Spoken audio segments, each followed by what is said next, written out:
Uh, Hello, nerds. Welcome back to another session of Adventures in Groran, session 6.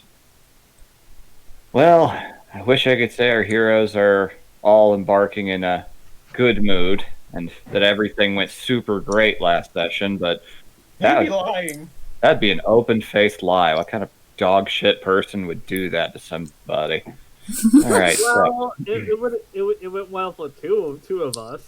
yeah, for two of you, it actually went pretty well. There's a descending order to it, honestly. Yeah. So let's go through it, starting from it went best to it went worst. So for Kyra, the human nerd archaeologist, things went pretty well. Her quarantine got lifted. She's human again, and her citizenship is getting reinstated. Might take a little bit because you know how paperwork works, but she passed her exam with flying colors, and no one knew that she was secretly going out and kicking ass the entire time. Because she's great, and she's a rogue, and she has good friends. They all hung out and had a good time together to celebrate it, and then Professor Blackwood, her favorite teacher from the college, a GIF man of exceptional girth and spirit, emerged and offered her essentially a golden egg on a platter. He offered her, due to her unique position and membership in the Zoroan Guild, a chance to be an exclusive contract ruin delver for him on his behalf. Search out ruins for him, and anything interesting that she finds on his behalf, she can be properly accredited for. It's essentially her dream job, and she didn't even have to graduate first. Suck it, Sayala. And now there she has headed south in hopes of finding some very nice things and potentially having some adventures along the way. The future's looking bright for her. Now, next in our queue, for Arana, who's largely very happy go lucky and tries to go through life with a smile on her face, she ultimately decided that she needed to move on. The trail had gone cold in this town for her father, the strange and enigmatic musician, but she learned a few things about the fact that he'd been there and apparently had made almost everyone in the town forget that he was there through magical means. She was left with a lot of questions, but overall is on the trail and she is intent to find him down south. And now we come to Ellie. Poor Ah, sweet innocent Ellie. Man, I feel a little bad, honestly. So, It was Ellie's consequence. one of them was. One of the things was. The rest were all me, though. So, she made one mistake. Everything else just kind of piled on top. yep. So Ellie learned a very important life lesson: don't drink the blood of cursed creatures. She is now cursed herself with a very powerful curse of the ocean, the abyssal curse of the utmost power, that cannot be cured by anyone within several miles of there. And her only hope is to get as far away from the ocean as possible and try to find a cleric of the two other elder gods, the god of the sky or the god of the earth, neither of which have organized religions. So, that's going to be a fun goose chase. And then to top that off, she also learned some very horrible things and had a couple of very, very rough times. She learned that Nako, the friend she had worked so hard to save, was actually the leader of, at one point, a terrorist cell against Kyra's homeland of Madria, and had killed a lot of people, not all of them deserving. And he had turned himself into the guards to be taken away to be prosecuted for reasons only he revealed to himself. And then, Also, he's possibly a Rakshasa. yeah, well, you can't prove that. So, You can't prove that. besides, Ellie doesn't even know what that is. And He now, doesn't. on top of that, Flint, the tiefling rapscallion who had managed to capture her from her Where's the tiefling homeland, and bastard? that's tomato, tomato. So, Flint, the tiefling scoundrel, was released from his imprisonment thanks to help from higher up of unknown name and intent, and boarded an airship for Argoran, the only other Madrian colony far to the south. A reported hive of scum and villainy that no one can prove actually is a hive of scum and villainy. In the process, he stopped to gloat over Ellie's at the moment quite downtrodden self. They had an exchange where he just continued to rake her across the heart over and over again with his sharp, biting words and uncaring demeanor. Ellie just getting more and more and more rustled in the jimmies. And then He's to the top, best wizard. yeah, she is right now, and she also has a point of exhaustion because the curse is getting so bad that she can't sleep anymore. But hopefully, some time away from the ocean will do that. It's like what you do when you have tuberculosis. All right, so Don't you go to the beach when you have tuberculosis? no, you want to go somewhere hot and dry, ideally. Do you want to go stand in front of Newt in a cowboy hat? Oh, shit! Wow. And just make sure that you work on pronouncing that "blah." All right. Oh, that's never not going to be funny. I'm sorry. Now listen, we ain't friends. Boy. Boy, don't talk to me or my boy ever again. All right, so, and with that, and that little bit of shenaniganry out of the way, our heroes have undertaken their technically third guild contract now, but it's the first one they had a say in taking, escorting the dragonborn scholar Miguel down south across the mountain passes to the city of Voraskos, which supposedly is a place where there is an old temple for Ragmuth, the mountain god, and hopefully some answers to whatever Ellie needs to find. So, it is morning, and you guys, before you take off, if there is anything you would like to have arranged or done before you left, you can say so. Like you mentioned, Kay, that you wanted to make sure Kyra's stuff from her dorm got transferred over and everything. Yes, and make sure it's not been ransacked by... Blackwood would deliver it himself in that instance. So you would have gotten that in the morning. You would have gotten all of your old clothes and everything, and you could choose what you needed to take along with you. The rest you could leave at that home that Groran had arranged for you all in case you need it. So you can have travel clothes to take along if you need them. You know, clothes that don't smell like clothes that have been worn for a couple weeks straight. That's never fun. Yeah. You smell like... I know it's prestidigitation that you don't notice it, but I notice it. I know. You think I don't know how smelly humans get? Alright.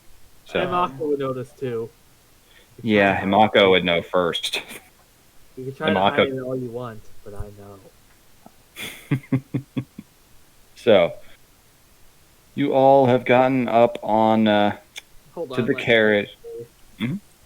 I think one of the things she would have got was basically her rogue starting stuff. Mm-hmm. Like her bird. Yeah, absolutely. Your thieves' tools and whatnot. Yeah. Alright, cool. Which in this case, I'm just going to say, we'll just flavor the thieves' tools like the standard archaeology chisels and whatnot, which could double as a lockpick if need be. It's amazing what you can break a lock with if you set your mind to it. Alright, so... all that said, all of you have gathered up at the guild and have gotten on. Miguel is there as well, dressed in slightly more adventurous robes. You've only met the guy a couple of times, but he seems in very good spirits. You all get off, and you embark your beast of burden forward, and you make your way out towards the entrance to the town. There's quite a few people out waving out at you. People do recognize you all as heroes of this town at the moment for what you've done, so you're getting a little bit of a fond goodbye. Even you, Kyra. Even though technically you're not supposed to. Everyone suddenly knows it, but officially not. Mm-hmm. It's the unspoken thing. They'd all deny it if they said they were waving at you. They're just talking about the other two. So as you embark, just everyone going around, just taking a good look at these kind of dingy streets you've gotten to know over the last week. You make your way over to the customs little port booth that you started out in session 1. You actually see, what was his name? Yep, there it is. Yep. You see the same mustachioed human man who saw you off the first time. Checks through all your belongings, makes sure you're all good, clears you all for departure. And you head off towards the mountain pass that Kyra and Irana came into town through. And Miguel as well. He actually was on that same cart. Nice to be surrounded by the mountains again. Good to be back in familiar territory. Well, back we're up again. Yeah, kind of funny. Did not think our time in this town would go the way it did, Himako says, looking over at you. Is that the truth?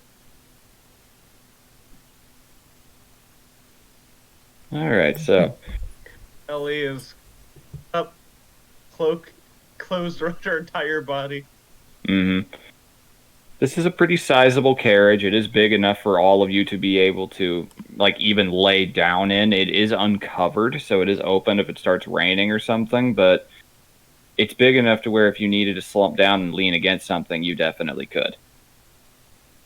She is. Absolutely. She's just dead to the world currently. Mm-hmm. Understandable.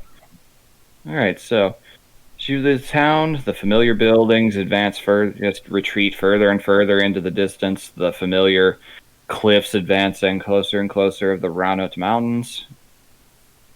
You begin, at long last, you enter a point where the buildings fade out of view, and the instant they do, Miguel snaps his fingers, and a portal opens up above his head, and like 6 books fall out. All right, there we go. Wondered how much longer I'd be able to concentrate on that. Just leans down and starts gathering up the books and starts shuffling under his arm. Are those the books from the college? Roll a investigation check. Wow, a 9. I'm pretty sure I would recognize it still, so... The DC's pretty low for this instance. Those are definitely human-written books. Bravo. Wrist pocket. It's a wonderful spell. But why?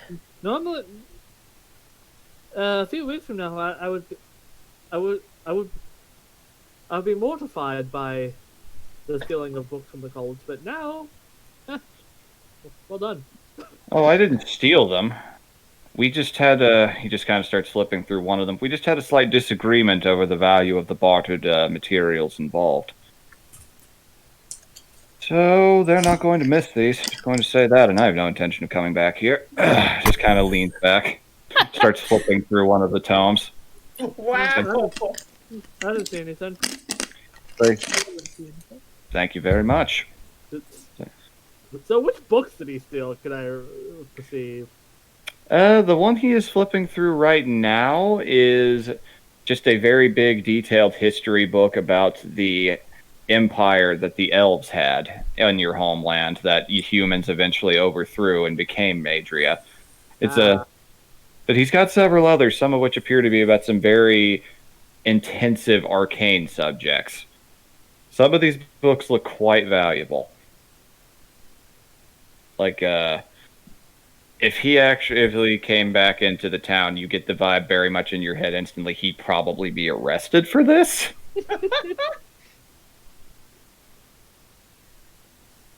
It's like, don't worry about it, it's fine. I just couldn't maintain concentration on that anymore. I gave them a book that was handpicked by my mistress and is worth so much more information than half of what's in that dusty old thing they've got. I expected a little bit more. Yeah, that sounds like Madriel, right? It's like, but this is still very important cultural context, and trust me, what I gave them will still be quite beneficial for them. But anyway... You stole from them. No. A stealing implies you took something that is beyond the value you gave for it. As I said, we disagreed over the value intended. I objectively had the more valuable thing to offer. They disagreed. Negotiations didn't go well. So, I enforced my own opinion.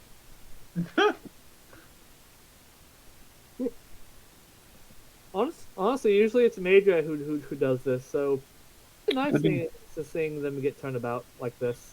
Good. I don't feel guilty now.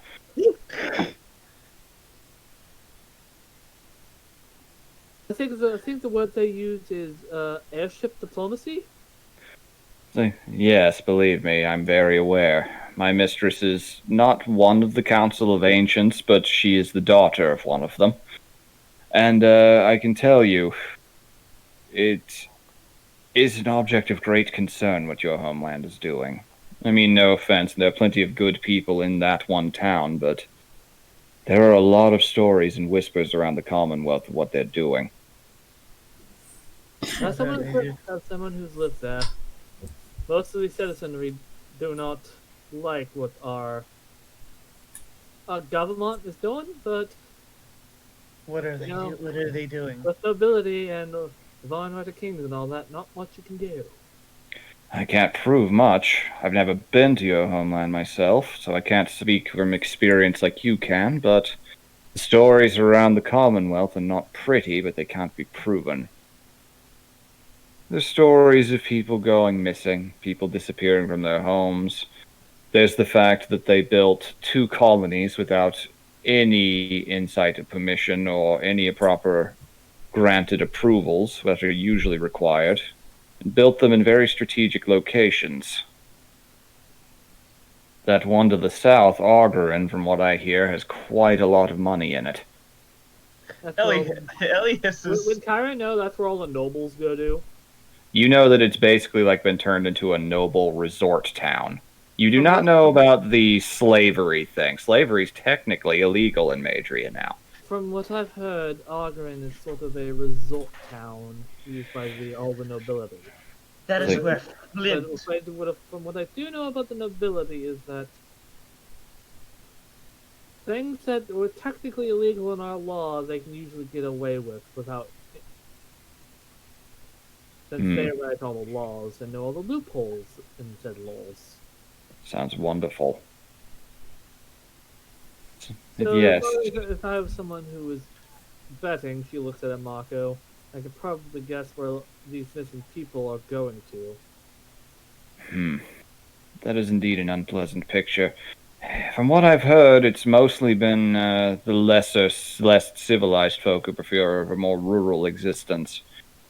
There have been a lot less knoll bands wandering around the wastelands than there used to be. Let's just say that. That's noticeable. What are gnolls?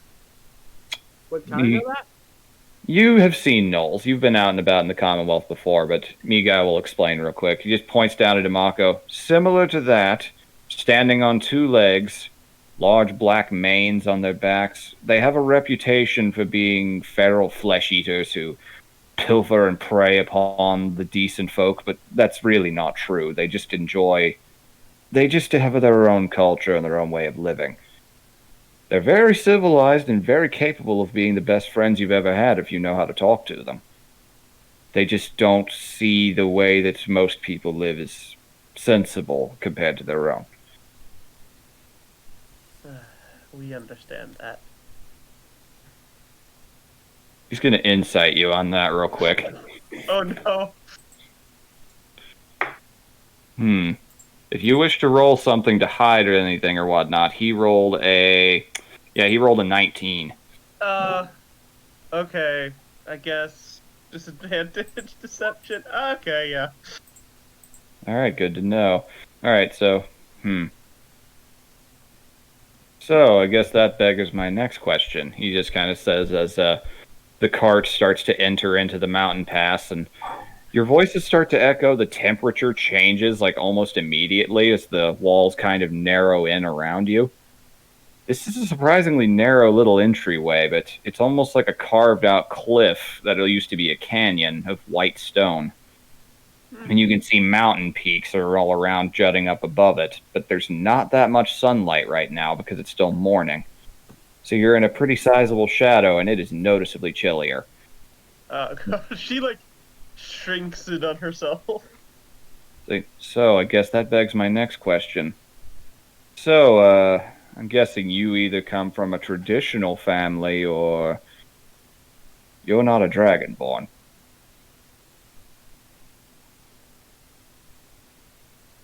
Audible, God. She just kind of looks at him from under the hood, just sighs, pulls back her hood. I'll roll and see if he actually does know about your people. It's not going to be the highest DC, the lowest DC for him. That is, wow, that's a soft 20. Yeah, he actually has heard of you. He's a wizard. He's actually pretty brainy. Ah, okay. Just kind of looks down, just, huh.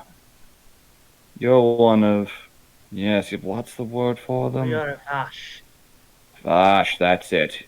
I actually have met one of you. What? Yes, his name's Othniel. He travels around selling magical items. He's been around here for a while. He's very old. Supposedly he was one of the first people that came here after your people made formal contact. Though from what I've heard, his was willing, and judging by everything with you and everything you've been saying, I'm guessing you weren't. No. We were not willing. Well, that confirms the slavery thing. That confirms the slavery suspicion. Oh, she is not going to be happy about this. Okay. I Can I can be... also from Kara points to a Mako. It's like, oh, good. So I suppose it's time I decided to be a little bit more honest with you all. I can tell, judging by all of your character.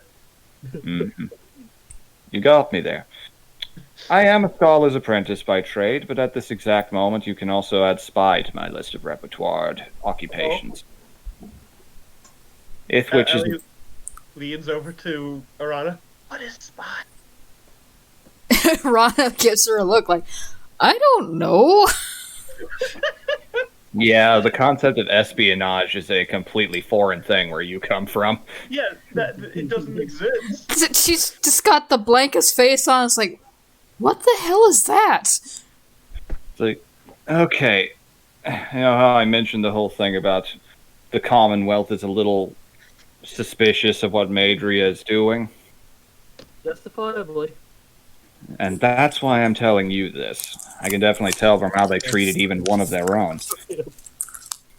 You see, I was sent under the guise of scholarly apprenticeship, sacrificing one of my mistress's own precious books that she wrote herself with her own hand, and was sent there to gather information on Ithwich and what it was about, just to get a feel for the common people of your country, and what they're about, as well as whatever else I could see.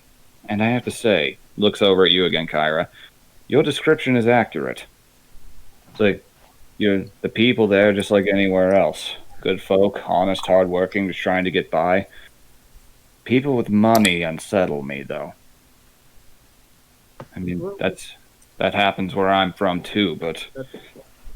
At least the old-blooded money. In Fonto, where I'm from, many of the new-blooded money who made their fortunes building the airship, so know how to make it, typically are different and are trying to break free of that mold.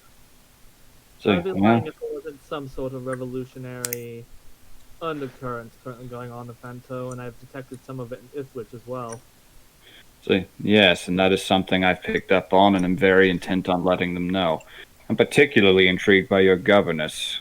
From what I can gather of her, she is a very skilled wizard, and I definitely believe that if she had to choose between her homeland and this town, I think she would choose the town. I would definitely agree with that one. So, in that regard, if and when war breaks out, and I believe it likely will at some point, I think it's inevitable the way Groran is becoming more brazen. I mean, that airship was a military one, and they flew it right up to our borders. But they never actually crossed over onto the mainland with it, because they knew at that point. Yes, that's actually very accurate. They're baring their teeth. Yeah, can't deny that's true. They're testing to see what we do. And given the fact that what happened involved an abyssal cult that likely, funny enough, played out a sort of proxy situation I don't think your military could have possibly seen coming. It wound up not looking good for them compared to us. The Tide Warden, Lady Lady Benthaline, she's not the most powerful we have, but she's in the top 5. Well, good lord, I do not know how they would react if they knew about Orin. He is chomping at the bit for your country to try something. But anyway. Who is he? Rana just looks fucking confused. Concept of war is just incredibly stupid to her. Ellie's like listening, like blank face the entire time. Just looks tired. He's the second eldest Gold and the leader of the Summit. The self-proclaimed paladins of Ragmath and the closest thing this country has to a standing army. He is very excited about the chance to actually have someone to fight. A little too excited, if you ask me. I'm just imagining the Tai Lung gif of like, finally a worthy challenge. Our battle will be legendary. Oh yeah, similar. There's some testosterone there. So, but anyway, I don't want to bore you all with a bunch of big geopolitical talk. That's my matter to deal with, and I'll deal with it, and you'll be out of my hair as soon as we get to Marascus, so I can not implicate you in potentially anything. If anything happens, for your sake as well as mine, you saw this last previous conversation did not happen. No, it did not. We ask that you keep your end of that as well. I'm the one who proposed it. You think I won't? We do not know you very well. If you can trust one thing about spies is that they can keep a secret. Especially against the group they're spying against. Trust me. I wouldn't have taken you all on as guards if I didn't think I could trust you all in that regard.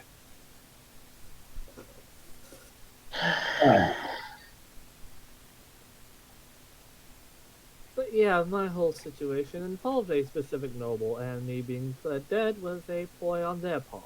So You can't even take care of your own people. How do you expect them to be loyal to you? they tried to frame my death, so because that whole expedition was a front for them to loot it and bring all the materials back to Ogren. I refused, so if not for that thing that came from the Underdark, I would probably be at the bottom of a lake somewhere. Unfortunate. I Our couldn't people. say anything because they typically favor the noble with the money than the.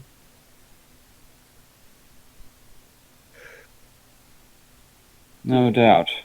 Say no doubt. But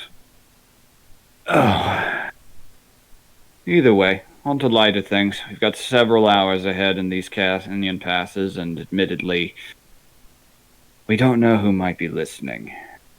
These are relatively safe paths, but he just kind of pauses and looks up. We'll roll something for Imako as well. This is smell-based, so she will get advantage on it. That's a pretty good roll. She just kind of perks up, and Kyra, you immediately get a whiff of it as well. You smell something dead. Well, it's not the worst smelling thing I've smelled, given it was the sewers, but So, that's yes. dead. Yeah, something died up ahead. About to clear across a pass. I'm going to say, everyone be careful. When Kyra knows from the warnings what sort of animals are. When you passed through here the first time and whatnot, you didn't see anything close, but you did see like the silhouettes of large predators flying high overhead, and you definitely heard noises at night, you and Iran both, that sounded of the predatory nature. But Yeah, wood knocking and whooping. We are very tired. Don't worry. We'll avoid a fight if at all possible. I can defend myself if need be, but whatever we have to do. There are side paths and whatnot through this pass if we need to take them. Ah, I know them relatively well. question, Vivi. Is Crimson Gorgon a thing that exists in this universe or just this March? As of right now, it does not exist. Not here, anyway. In Fanto, it might. Do not underestimate us. We are tired, but we can still defend ourselves. Don't doubt you. I see all those weapons you're carrying. All right, then. Brace yourselves. We're about to turn the corner. He just kind of takes the reins and gently slows your steed to a gradual stop. And turning around the corner, you are greeted to the sight of... You are greeted to the sight of a rock slide. Oh. A pretty decently sized one, and right there, scopped in the middle, poking out of it a little bit, it's the carriage you guys came into town on. Oh. Oh dear. And standing up on the top of it for a moment, you don't see it, but it looks blends in with the boulder. After a moment, something rises up. You see a winged, antlered creature. Oh. Oh. That just kind of rears up, cautiously darts its head over at you. It is a pretty sizable thing. About as big as the cart is. Yeah, I think it's a scavenger. Nothing I've ever seen like. You have not seen this thing before, no. What I have. You know what that is, yes. You won't even have to roll for it. You know that's a periton. Yeah, I figured. Yeah. It was either that or a piece of shit, but... Yep. Just kind of looks down at you with these very beady, slitted eyes. The deer-like head splits open, almost like an owl opening its mouth. You just hear this loud screech, and it takes off into the air and flies off. So that's what I thought. It had a full belly. It wasn't interested in coming after us. What is it? Peritons. Not pleasant company, for sure, but they're more of a nuisance than anything. I don't think they caused this. Can I roll an investigation check or an age check to see what caused the rock slide? You can roll... roll nature for this. For now, unless you get closer, then you could do investigation. Nature, okay. Okay, here's an interesting thing to note. Rocks fell from both sides of the pass, it looks like at the same time. This wasn't natural. Both rocks fell from the rat pass at the exact same time. This was a trap. Deliberate. This was a trap. Fantastic. Anyone? Is there any groups in these mountains that could do that you know of? Ogres. Oh, that would do it. They don't usually come close. They don't usually come closer to the passes, though. Oh, that would But do it. why would they crush this other cart? To eat What its was- driver and the creature pulling it. Hold on. I'll go. I need to check this out. They might have a family I need to deliver things to. Cover me. Just start He kind goes of. down and walks next to him.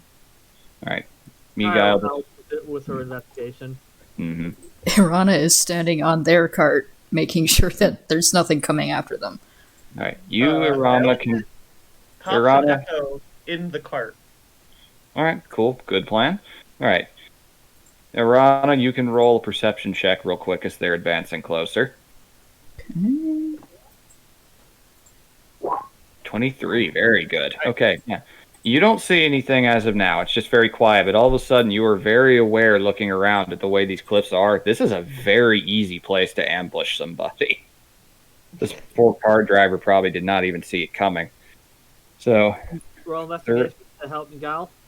yeah, you can roll now that you're up closer. 24, nice. All right, you manage, after clearing relatively little rubble, you manage to find that the body of the driver was an old gray dragonborn, you recall. There's very little of it left, unfortunately.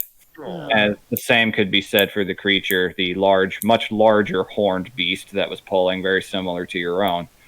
It is what the Periton was eating from. Are there any of the horns left? They are, but they are massive and they are rock hard, and you'd have to climb over the rock slide to get to them. 30. Yeah, And we don't have a bag of holding yet. Yeah, you'd have to lug those along with you, and they are big. Yeah. All right, hold on. All right.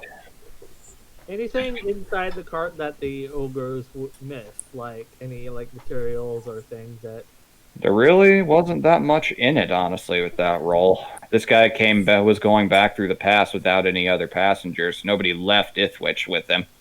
He left the day after you guys arrived, so this is a few days old. Can I survival see if there's any other kind of animal tracks around? You certainly can. It'll be a disadvantage, but still. Yeah, I can try. Okay. 13's not half bad, yeah. This is definitely enough to get some adrenaline flowing through your veins. All right, you definitely see the impressions of the fact that other creatures and scavengers have come through here. You see paw prints coming and going of various sizes. You do see the parrotin's tracks, which are bird-like. Mm-hmm. Beyond that, not too much more. Looks like this is, if there is still a sizable chunk of this creature left, so most likely there wasn't much here. As you all do get closer, you do actually, with that roll, find one thing. You find with Kyra specifically in this instance, you actually find a little scrap of paper, like attached to one of the rocks near the front of it. Is there anything written on it? It is. It is actually a note from Gideon. Oh. Hold on. Note from Gideon.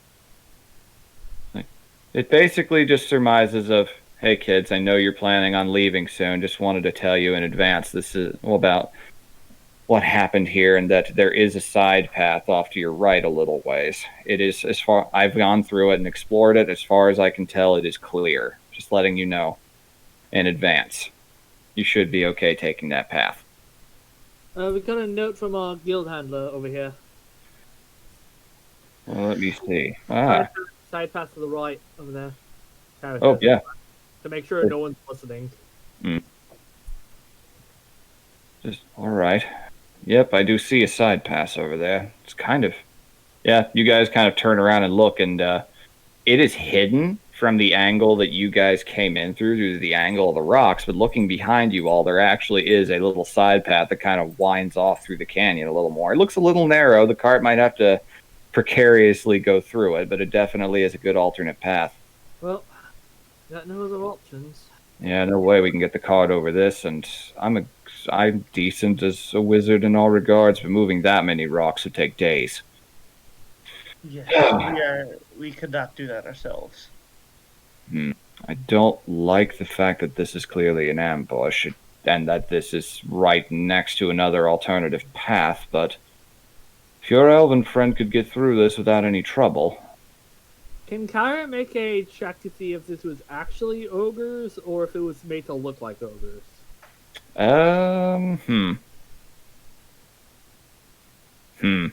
Not too roll for that. Let's just roll a history check for this. You've read up a little bit. Ogreoids do exist in Madria as well. Alright, history 11. Not terrible. Ogres aren't known for complex plans. Collapsing rocks on two sides is something definitely within their playbook. You're not actually sure 100%, but it fits the bill of one, for sure. But if they did this to eat the driver, why wouldn't they took the more meaty Triceratops with them? That's what I'm wondering. Maybe they prefer humanoid flesh. The flesh of different animals tastes different. There are certainly creatures that would much rather take me than that. Gestures over to the Nasuto pulling you. It's unpleasant.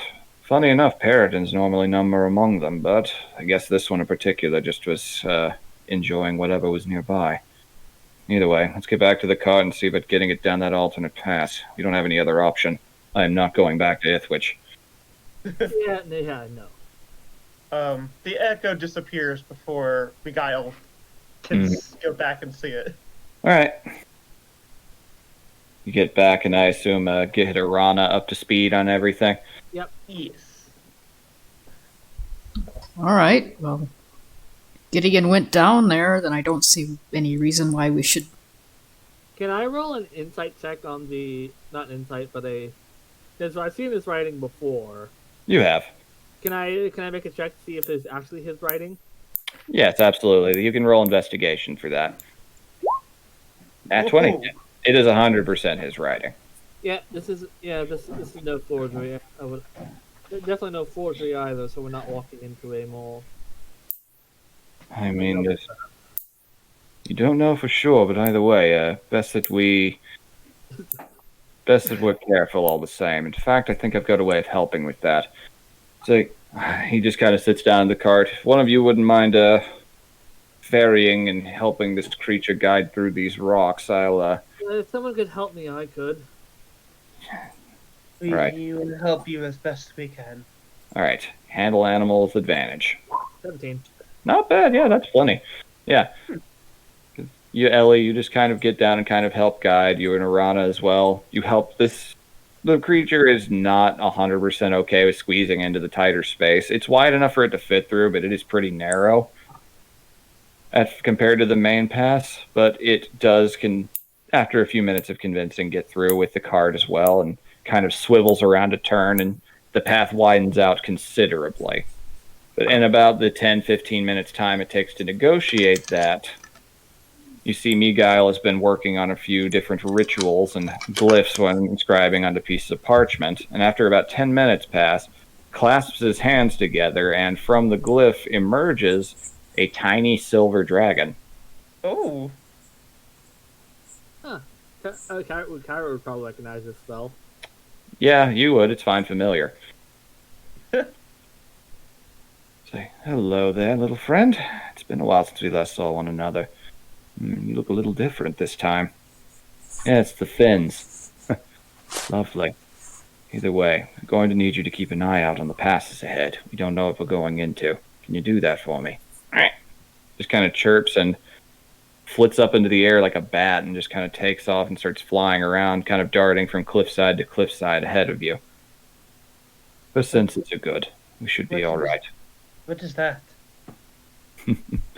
Small who? That's Inga. That's Ingith. She's a familiar of mine. Similar to what you two have, pointing over at Kyra and Amako. Except I have to admit, it's a very unconventional choice for a familiar. It was a relationship of convenience for both of us. Initially, yes. Kyra and Amako just kind of nods at that. So, understandably so. Well, she is something of a gift from my mistress. She's technically a pseudo-dragon, a small facsimile of an actual one. She's an excellent scout and an excellent friend when I need her. I didn't want her out and about in the town, potentially drawing attention. It'd be nice to let her stretch her wings, and she'll also be able to point out any danger with her eyes before it happens upon us. Your nose also would be quite reliable for that as well, I'm sure, looking over at Imako. She just kind of does a little huff with just out of her nose in a damn right I could sort of way. Smug Amako.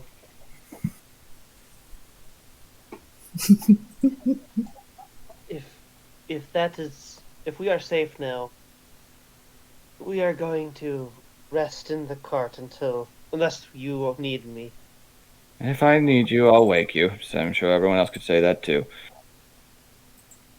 Thank you. So get some rest. Not too much, though, unless you intend to stay up all night. It may not be a bad idea for one of us to be awake at night. Yeah, I prefer everyone at least get the relative amount of sleep we need. Night is a lot more dangerous out in this pass. I'm confirmed. And if we rest now, we will be awake for the night. And everyone else will be exhausted. Fair point. You three haven't been a team for particularly long, have you? We all met from the moment we got into town. Understandable. It happens. Sometimes convenience is the best method of it. But hey, you managed to take down an abyssal threat. That's no laughing matter. Those don't pop up often, but when they do, they're serious. Yes, very serious. I'm just glad that we could take it out. Absolutely. That would have become a much bigger problem very quickly. Do you know what usually happens when abyssal threats happen near coastal settlements? I can imagine that the coastal settlements are not there very long. We don't build near the coast very often, no, for that exact reason. Because then the town disappears. They go quiet. There's no contact for a while. Then they start emerging in the neighboring towns. And they don't come from the ocean. They'll emerge out of rivers, out from wells. Lavatories, even. It's horrid. People start disappearing in greater and greater numbers. And it always ends the same way. Force and bloodshed. We do not like them. Yeah, If we ever see one again, it will have no mercy from us. Good. They've got none for anyone else. Yet to hear a single story of anyone attempting to communicate first. Why are they so hostile? I have to get back to, like, dawn of time shit for that. Basic history lesson. Self-fulfilling prophecies are a bitch. The goddess of time... Ellie slowly blinks, but does not change her expression. Basic history lesson. The goddess of time has this thing. She has these 4 chosen acolytes at any given time. One is always born the instant one of them dies. And pretty much from the moment of birth, they know the words to a song. A song that tells the future, and the past, and everything in between. And, well, when it first came around, one of the things it foretold was that Tethu, the god of the sea, would become wicked, become vengeful, and others were inclined to believe it. Everything else had become true, and funny enough, that was what made him become wicked and vengeful, was because no one was willing to trust to talk to him, and he wound up not seeing the point in being anything other than what people saw him as. And over the millennia, he's just grown more and more entrenched in his own bitterness. He wants to drown everything. Sounds like it was not entirely his fault to begin with. All the gods have some manner of folly to them. It's the way things are in this world. Still, though, couldn't have hurt for him to actually try to talk things out. Can't even imagine a universe where the ocean was actually a welcoming place, but is what it is. Yeah, neither can we. Oh, if you don't mind, I think I'm going to get a little bit of reading done. Just watch the road and see what awaits us. Got a few more days out here before we get out into the Commonwealth proper. I do not like the fact that we could potentially be heading into a trap. He just kind of sits back, opens one of the books, and you notice his eyes glowing a little bit as he starts reading through them. Oh.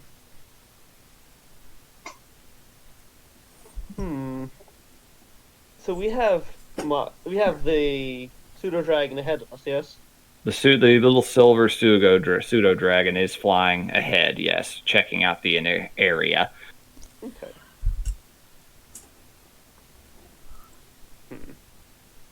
Ellie's gonna pop her echo behind the cart, as far back as I can go, and just have it below them. It can walk 30 feet, just like she can. Yeah, it can walk my walking distance, so... Mm-hmm. Yeah, sure. This They don't get tired. This cart's not moving super fast, yeah. So yeah, you can do that, and you can get your rest in the meantime.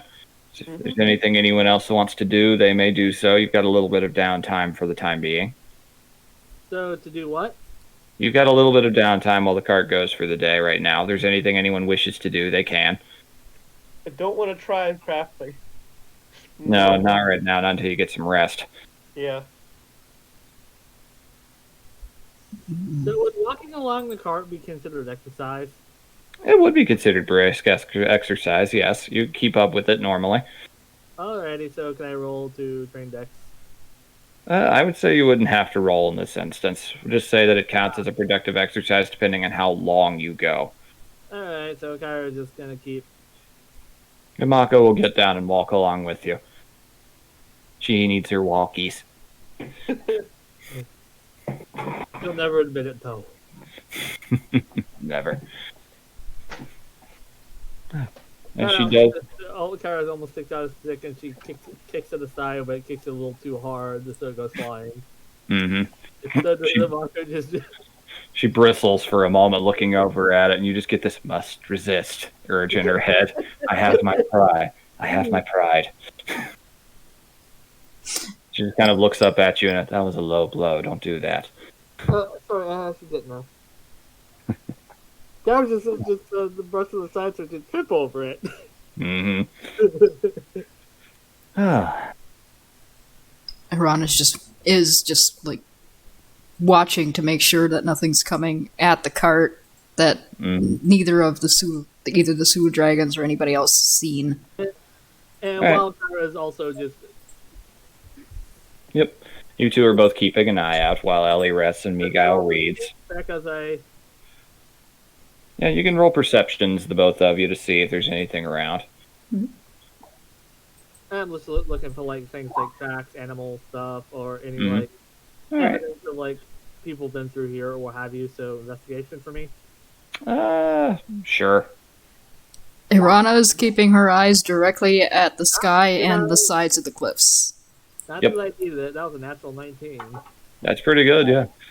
Alright, so Irana, as of for the few hours, just keeping an eye up. Your neck gets a little bit stiff after a little bit, but you do not notice anything in terms of that. You don't see anything nearby. It's strangely quiet out here. You do see like the occasional buzzard or something take off, but you don't see anything as big as that Periton was. And Kyra, you do see the tracks that Gideon left in his battle cat. You can see the very large paw prints of Chew. Yeah, the Gideon's definitely been through here, or what? You actually can see with the roll that high, you can see that he definitely was being honest about riding through the pass and coming back to check it. He likely set himself back a sizable amount of time doing that, but Chew is very fast.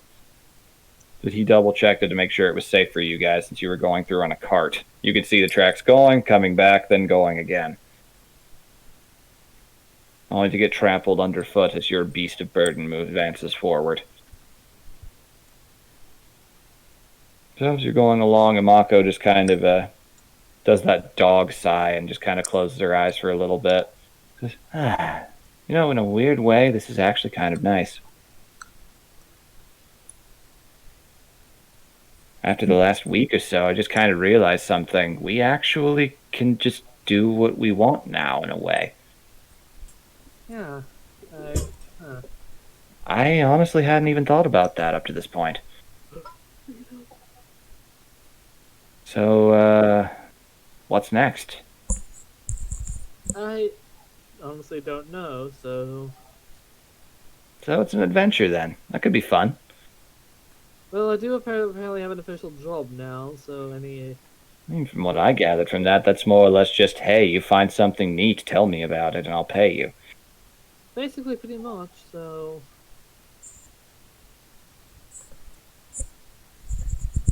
Well, I'm not going to complain about that. Just, I mean, I know I technically don't have to say it. You know how I feel at any given moment, but, just have to say, it's been fun being with you. Okay, I agree. It's been kind of nice. I did not expect this to be the way my life went, like, at all, but I have to admit there's a part of this I'm enjoying. Though, if I can make a request, whenever we get enough some money after a few jobs, can we look into getting me some barding? That spider fucking hurt. Yeah, I'll look into getting some armor or some... Not sure, like, can't use weapons, so... No, I don't really need them all that much, but yeah. Wasn't there like some sort of Ongu talismans that of Uh, that could probably help? Now that you mention it, yes, there were a few things like that that could like enhance natural abilities and whatnot, but we are nowhere near there. But maybe there's something similar. We didn't really look around the Commonwealth. We pretty much just hopped from carriage to get back to Ithwich. Something to look into, all things considered. But yeah, absolutely. Either way, it's been nice. And she kind of looks back at the card over at Irana and the resting Ellie. I would rather we stick with them too. Admittedly, they're fun. I like them. Probably best for the time being, at least. Yeah, Irana. Plus, I mean, kind of looks over. I know it's in your head, and you know those two are both from cultures that are like hitherto unknown and all that. I won't deny. I can sense a little bit of that curiosity in you. Familiar with Ellie's, heard of the Vash, but Rana, Not really. what the? She knows of them. Rana just spoke giant to you like 2 days ago and blew your fucking mind. Like, yeah, I can The more- feel. everything she does or says is she speaks joyous for bloody sake. Yeah, I could definitely see the shock in your gut over that. You practically shat a brick.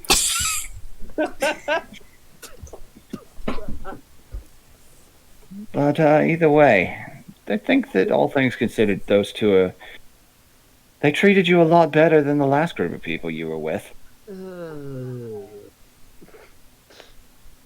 Gideon was right in the end. Having people you can trust, I mean, Ellie saved my life and yours, and I understand where she's coming from about being taken away from her home. Definitely, I feel for her. And Arana, well, she makes excellent food. I don't want to leave that behind. Wow, Malco. Yeah, wow. Well, at this rate, she's probably gonna make this single-handedly improve the culinary arts of this entire continent. Would not shock me. Either way, I just know that wherever we go, whatever we do, I'm in. Right. Aw. It's good, Mako.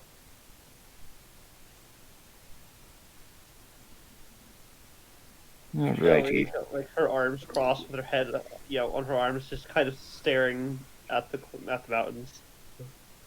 Yeah, you. Well, She'd be much more excited if she wasn't fucking exhausted. there were mountains near your islands. You were basically on a bunch of barrier islands in front of a large green continent that did have large jungly cloud forest mountains. But these mountains are bare, cold rock. There's even snow up at the caps of a few of them still. Snow? Have I received snow before? You were in Ithwich through a little bit of the winter, so yeah, Nako would have explained snow when it felt like nature was trying to kill you. It's. You mean it's not? And Kaya also explained snow to you one session. Is that it's frozen rain. Oh, that's right. Yes. Yep. So yeah, you can definitely see up there, and it's cold enough. You just know it's unpleasant just looking at it. We do not like the cold. Yep, you're definitely not a dragonborn then, Miguel says. It's like, had my suspicions. It was the tail, though, mostly. Our tail? He kind of pushes aside part of his own cloak, and you actually see his tail is very short and stubby. She looks for much longer tail.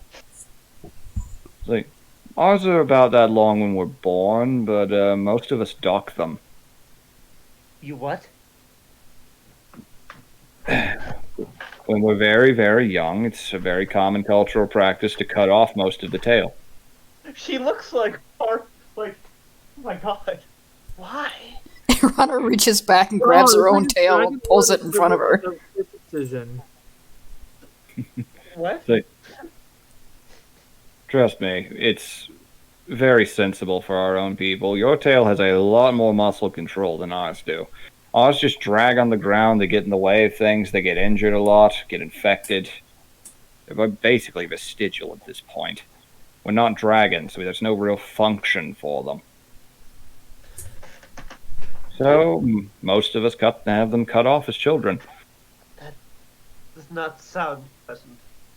For you, I imagine it wouldn't be. You look like you get a lot more use out of it than I would. She like curls her tail up closer to her body. And yes, it is a consensual thing. We're not really newborns for very long. By the time we're a year old, we're usually about the equivalent, I'd say, of about 4 or 5 in yours. We age to adulthood a little bit faster, looking over at you, Kyra. So it is something we are aware of.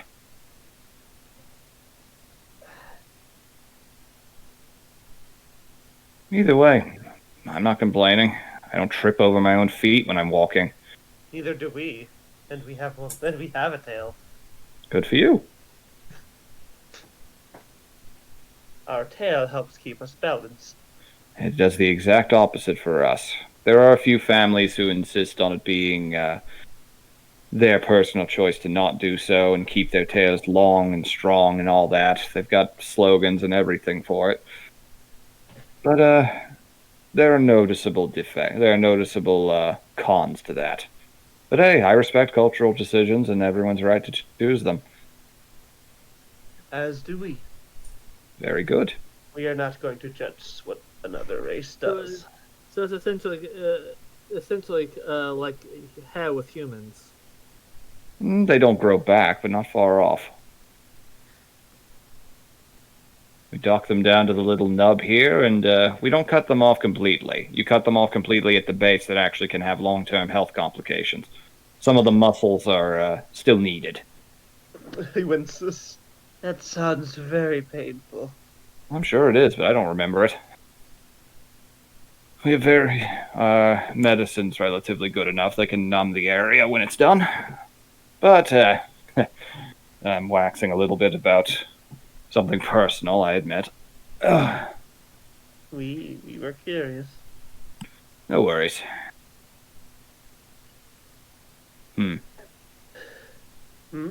So I have to admit, just kind of looking around at everybody, when you were down there in those ruins, did you find anything interesting? Asking me? Just everyone in general. Kyra pulls out the things she found. Pull out all those treasures. Yeah, like her to let that just stay there so they can be robbed. Of course not. Of course not. All right. Interesting. Would you mind letting me see those? Give me a few minutes. I might be able to tell you a thing or two about those. Alright, so Kyra hands him the water damage books, the ceremonial, as well as the 2 things that she found in her ruins. Mm-hmm. The weird lantern, the orc box, the elf dagger. I imagine she just returned the holy symbol, because... Yeah. That was technically the property of that corrupted priest. You returned the holy symbol, and you also found that one key as well. Yep. So, interesting. So, give me a few minutes. Irana turns away real quick and, like, cups her left hand. Goes, you want him to know about you? Who? Me? The mimic on my hand. It's eating me. Oh. The eyeball just kind of opens and looks over at you. Just kind of, you see, it's weird. They can't really tilt their head or anything to give expressions. The iris actually tilts diagonally a little bit. It's slitted. So just kind of gesturing in a sort of confusion. It does not understand you. But either way, he's going to activate Detect Magic, and he's just going to burn a spell slot for it. So he's going to instantly see the magic on Gaunter. No, I'd used didn't we use Detect Magic before, and we didn't see anything on Gaunter? Gaunter's a mimic. Are they inherently magical? They are technically a magical creature, and I don't believe you have Detect Magic. I thought we used something, and I was told there was no magic on it. I think you just rolled an Arcana check or something in that regard, but either way. Yeah, because I don't have detect magic. None of you do. He activates that and, it's like, well, you're all carrying interesting things. Okay, he pushes aside the orc box, as well as the books, and as well as the things you found in your initial ruin dive pre-session 1. So these aren't magical, but they definitely could be on the valuable side. He actually will open the orc box for a moment. Just, oh, lovely. These are carving tools. Ooh. Ellie perks up. Wood carving from the look of it. Maybe a little bit of stone even. So maybe a little bit with stone as well. It's orcish, I can tell that, but it's well made. Sturdy. They may help us with the project we have been working Alright, on. because I have the ceremonial dagger for my first ruin dive and the elf dagger. Mm-hmm. Like the ceremonial dagger is not magical. It is just a standard, really nice looking dagger. It is very ornamental looking. Probably would break if you tried to use it. But that's what. And then he sorts out the other things. Just okay. Give me a moment. A few rounds of identify will do the trick. Kind of cricks his knuckles, which again has that bizarre scraping sound to them because of the scale plating on his fingers. All right. Oh, you got something interesting here. He actually holds up the key. He kind of twirls around and holds it. This is not what it seems. Give me a moment. See if I can remember. Schmactivate. Oh. And the key actually kind of morphs and turns into a blade. Oh. What? I thought so. And no, it does not look like a Kingdom Hearts weapon. About to start singing. Just, yep. Magical weapon. Thought so. What? This dates back to the war, and he holds up the elven dagger, and this as well. In fact, funny enough, there's a story here. Did you find these at the same place? Yes, it was in the ruins. That's Well then, you have encountered the sole survivors of an encounter between two spies on opposite sides of the war. These are these were very popular weapons that the elves, gesturing to the butterfly dagger, and the gnomes liked using. This gnomish weapon, I don't remember the exact word, but I think they called them brain blades. They double as keys. They can remember locks. That's the crazy thing about them. You use them on a specific lock akin to a very sturdy set of thieves' tools, I'd wager, and all likelihood you'd be able to remember that kind of lock and use it on it again, as though it was attuned to it. On top of that, they're also double as a concealed dagger. That is something akin to magic in that regard. If I recall right, they can... It's like a limited form of sentience, almost. It's like they can remember and guide the hand of the wielder. Above game, they use your int modifier. Oh.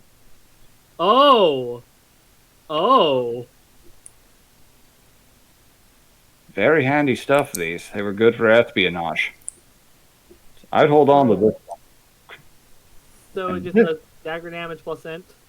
Yep, dagger plus int for attack rolls and damage. And it also doubles as a limited skeleton key. Is it a finesse? It is finesse. Excellent. And this one, on the other hand, well, let me see if I can recall this. I don't know. Sylvan is very rusty in terms of speaking it, but I can read it. Judging by the insect motifs, he unsheaths it, and he will throw it, just kind of striking one of the rocks and ahead of you all. And you all notice almost immediately insects start swarming around the blade. Ooh. Like, oh, very nice. Yep. And as he passes by, he just kind of grabs it and quickly sheathes it. Some of the flies briefly buzz around you guys before taking off to parts unknown. Ellie tries to catch one in her mouth. It is gone. They are too fast. Like, yep, distraction tool. These, meant primarily to be thrown. Wherever the blade strikes, it summons, I believe, equivalent to the infestation cantrip. Handy for a distraction if you need to control an environment a little better. Elves loved using these. They throw them at targets and summon swarms of insects on them. Ooh. I will say, though, if you use them up close and personal, there is a chance the insects might swarm you as well. But if I recall correctly, there is a phrase in Sylvan to return them to your hand. Magically, but I do not recall it. You'll have to look that up. Since Kyra and Imaka know Sylvan, can they? But There's nothing inscribed on the blade that would say that, but so like use their knowledge of the language between the two. try a knowledge history, sure. Or a knowledge arcana works as well. Both have the same. 23. Yep. 23, okay. Yeah, you just kind of start, you just ask to see the dagger for a moment, you toss it, you just start saying, like, words in Sylvan, like return, things like that. And, you do arrive at the right and proper word after a few minutes, and the blade instantly disapparates from where it struck into the rock, and it is technically a magical weapon, and it reappears right in the scabbard. Not even back in your hand. It's like, yeah, it's definitely more of a concealed weapon. Handy, though. As far as these, looking over at the lantern, this is more of an abyssal tool. This, if I recall correctly, it creates a light in dark places that creatures that rely on night vision can't see. Oh. Essentially, like if, say, you lack the capacity to see in the dark, in the dark. then this might be helpful for you. You use this to create a light source. Any creature of the night that normally would be able to spot you from a mile away with your torchlight or some such can't actually see this light. Holy shit! I think they were referred to as Merc lanterns. Don't remember who made them, but they're interesting. Either way, handy finds. I definitely hold on to these. They're useful. Alright. So for the elf knight damage, 1d6 plus. It causes the infestation cantrip wherever it struck. So it's a dagger, which is the 1d4. Doesn't do... No, technically stat-wise it's a dart, but it's really the same thing. It's meant ideally to be thrown. But it does do, and it inflicts infestation on wherever it strikes, whether it hits or misses. Ah. So you can, even if you throw it at the ground, you can cause a 5-foot square to become targeted by the infestation cantrip, which is still a good distraction.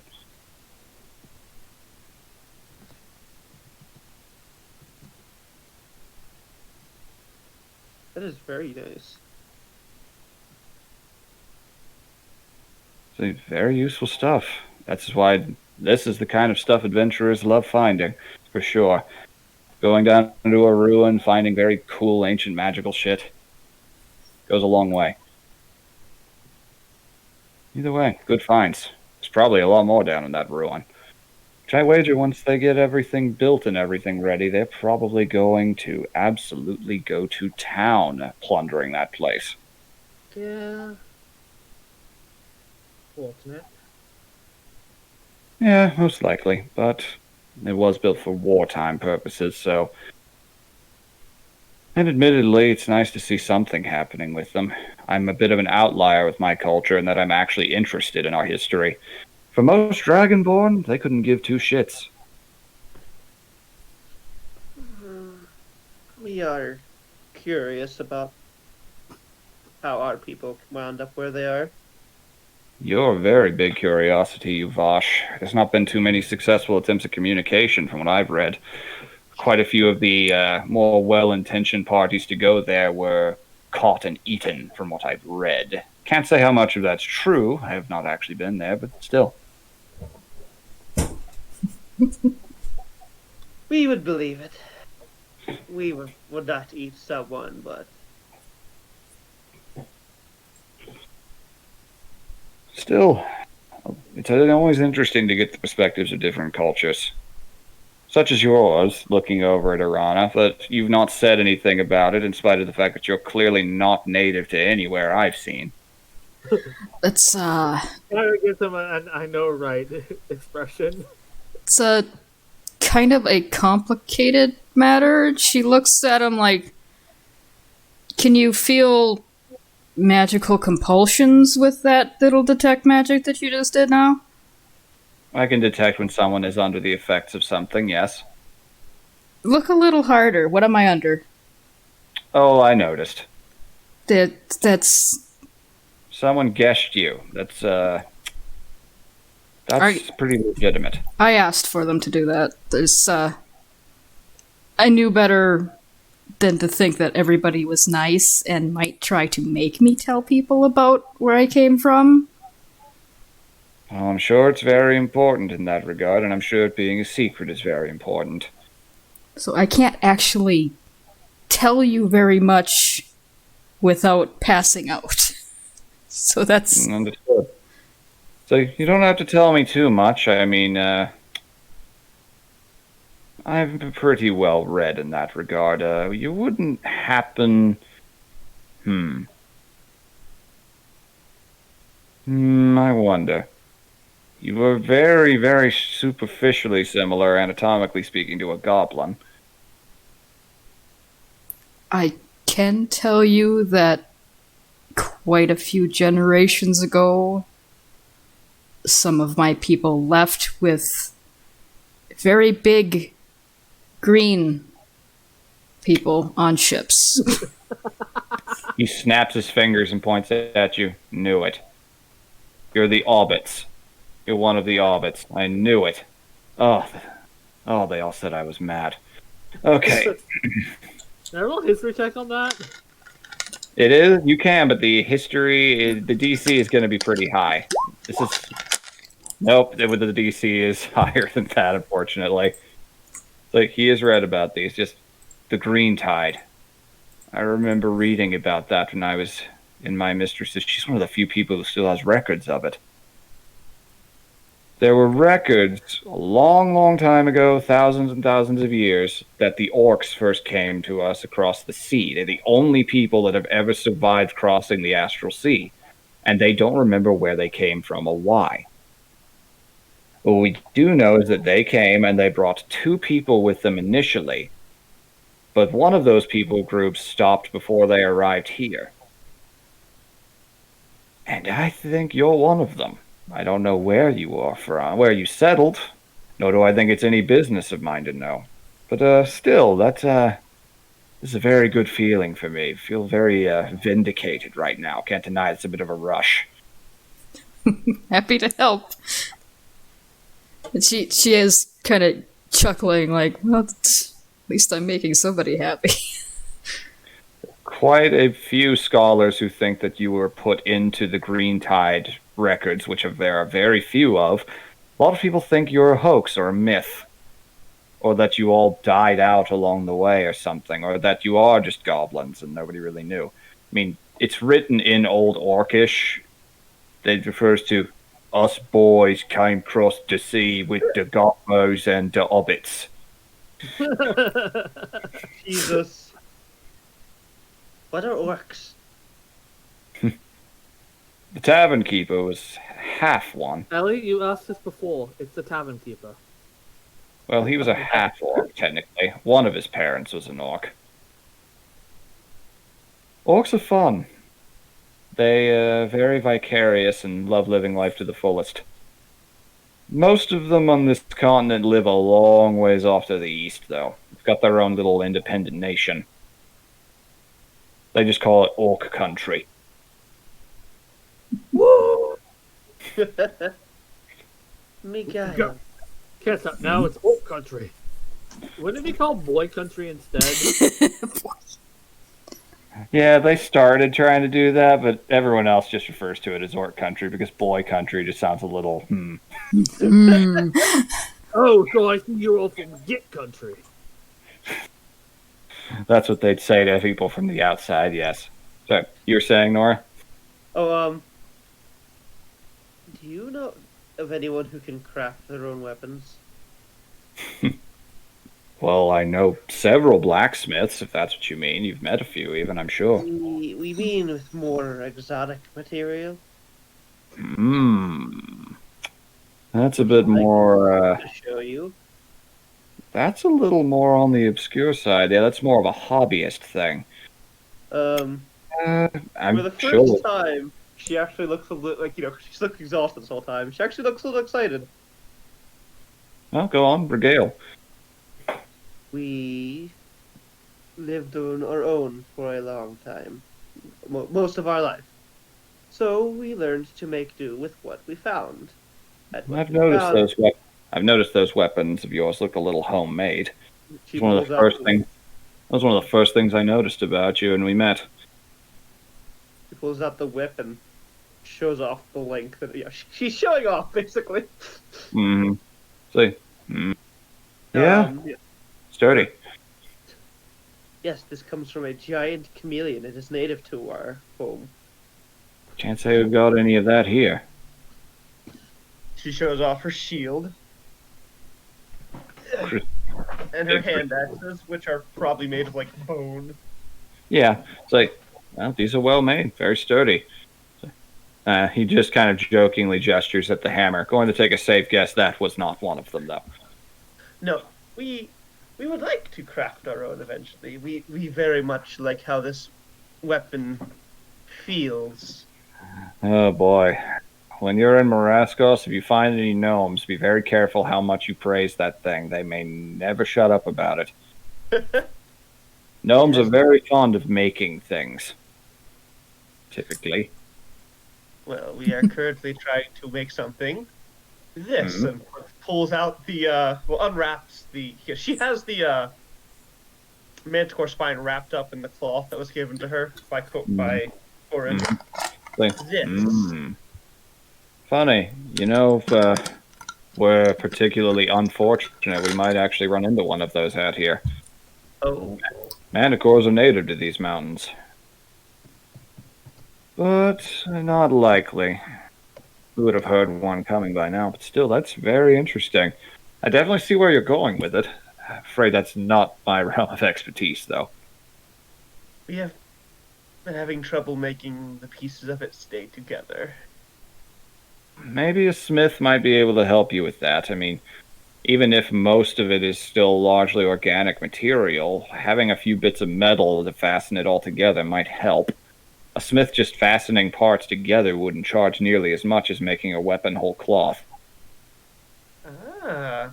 And fortunately for you, oh boy, half the people in Marascos know how to do smith work. They've got giant ass boners for it.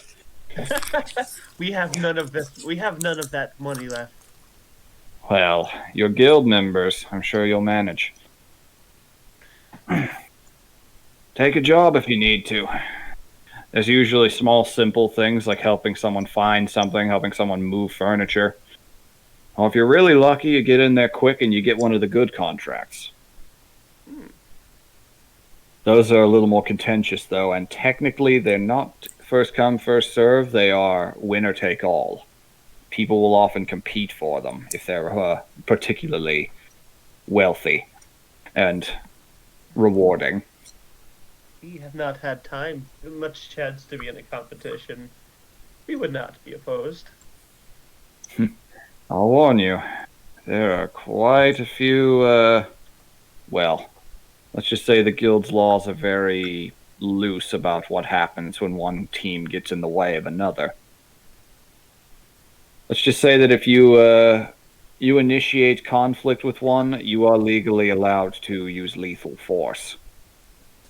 Ah. So don't pick any fights you don't think you can win. Because I can assure you some of the people in those guilds are capable of chewing you three up and spitting you out as of now. But I'm sure you'll get stronger in time. We Depending already. It's almost like this is a level up game.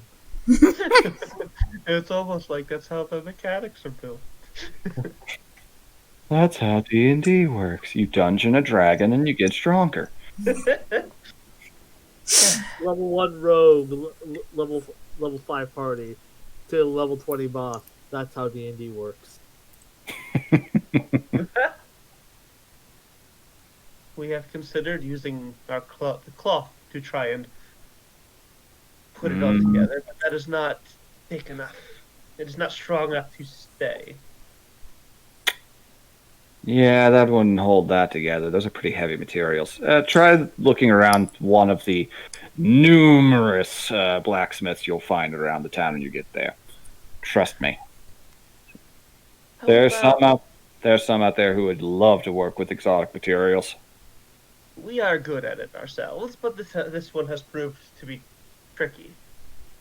Well, you can always ask for time to one of them to teach you the ropes if need be. We run by our culture is run very much by apprenticeship and mastery and all that. I'm technically one of hundreds of apprentices to my mistress, but there are several who take on apprentices to learn their trade. That's why your college in particular is very strange to me, looking over at you, Kyra. We do not do that here, and it's very interesting to see it. Repeat that. In what way is it strange?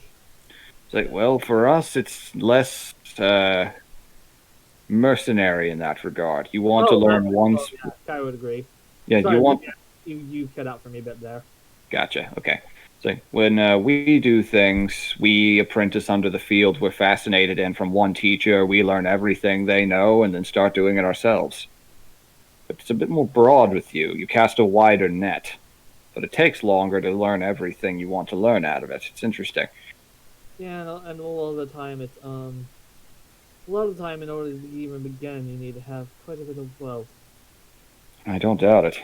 For us, it's more so based on the master just seeing the potential in the apprentice. But anyway. If only more people would like that one. Well, you might like the way the Commonwealth does things when you get down there then. We're not perfect, but we've been running for a few thousand years now. Haven't had any major issues since the elves fought us. And since Gideon's not here, I can kick their asses.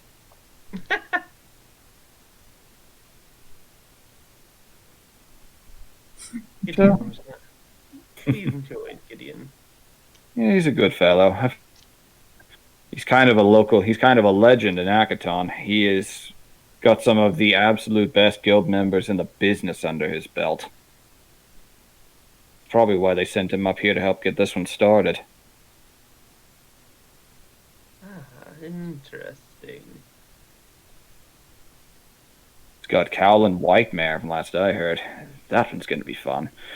So he is quite possibly the scariest dragonborn alive. Why?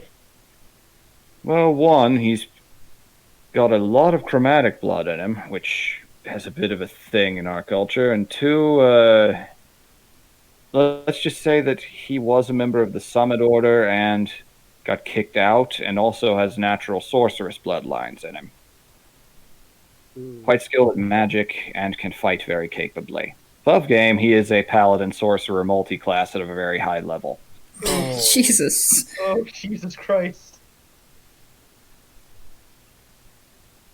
Speaking of magic, you can see it, yes?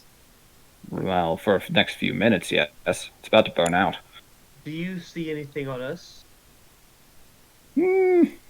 Faint aura, now that you mention it. If that cloak you're wearing hides anything else that would be there.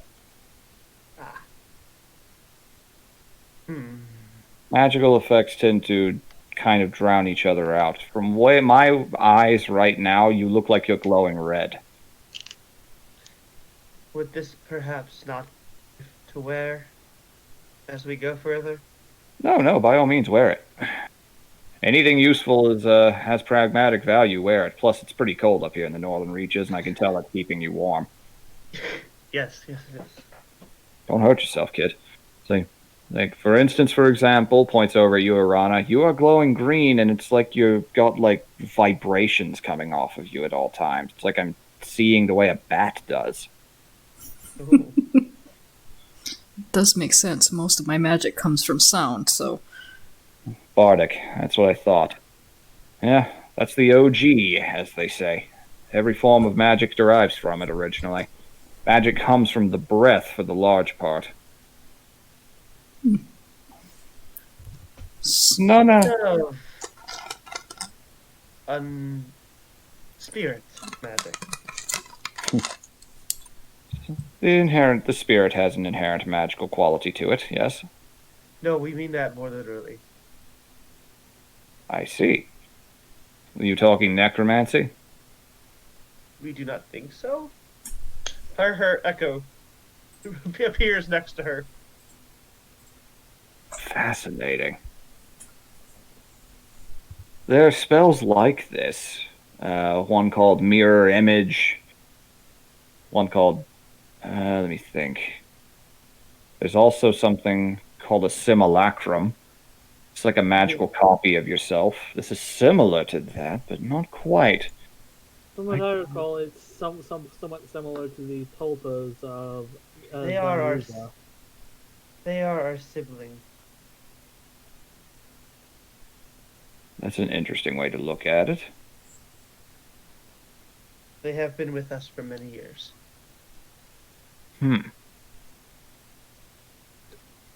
I can't say I've seen your particular brand of magic before. That is a new sight for me, but I'm not very well read on Zanguzan magic. I know it's very different. Still, that's interesting. I tell you what, if I learn anything, I will inquire about my mistress about it. She's a lot more knowledgeable than I. If I do, I will send a message to you. Is Thank there any you. magic you detect from Kyra at all? Naturally, no. You lack any inherent magical talent, but from what I hear in humans, that's kind of the norm. But you know how to... I see that spell book you have there, and you definitely... I saw you, like, conjure a little fireball, so I'm guessing you have some wizarding training a little bit. A little. It's a very esteemed craft. I recommend it. Takes a lot of study to master it. But that's more so learning how to manipulate nature around you. It's like getting down to the source of it through the power of your mind and understanding how it works. And then channeling magic through that rather than through your blood or through your voice particularly. In the case of these two, gesturing over at them, they couldn't get rid of the magic they have if they tried. Not that you'd want to. I have a little bit inherently in myself on account of being dragonborn, but it really just amounts to this. Just kind of breathes out a little gout of flame out of his mouth. It's just a tiny little puff. And even that's not very useful.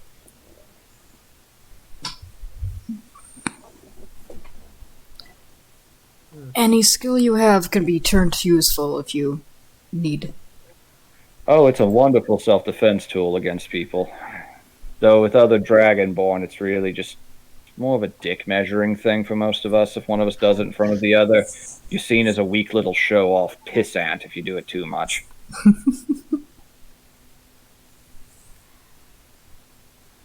Either way, you three are very interesting. You're definitely going to make an impression if you decide to make one. Not many humans in the guild. Very little from Madria's joined it. Only one I know of absolutely is, what are they called? The Horned People? Tieflings? Oh. There's a few of them in there. Runaways who, according to what I've heard, and this is like third-hand accounts, the guild is a very good life for them compared to where they came from. Tieflings, from what we call, have a very much culturally maligned for... A few of them are quite horrifyingly skilled, from what I've heard. There's one in particular who has taken up a sizable name for himself dealing with any infernal sightings. Apparently, he is quite adept at putting down other demons and devils whenever one emerges, which is fascinating in and of itself. Does it ring an Eli a bell, or is it quite dexterous? I have no idea what you're talking about. I've never met them myself. I've not seen many of the way of tieflings. They're not common here either, but still, it's good to know that they're maligned particularly. That explains why many of them just seem so eager to come down here and take up life in a continent that's a little more uncaring about where you came from. Either I think I'll get back to reading now, save my voice in case I have to use it. Probably wise. Yes, we will continue resting. It's been very enlightening talking with all of you, though. We should do it more often. Just kind of licks one of his claws and gets back to turning pages through one of the stolen or bartered without permission books. Alright, so a few more hours pass. For the noonday hours, the sun actually shines directly down into the pass, and with all the white stone, it actually gets a little hot. So you Ellie, straight up sunbathes. Mm-hmm. But a few hours later, it passes and it gets cold again. God damn it.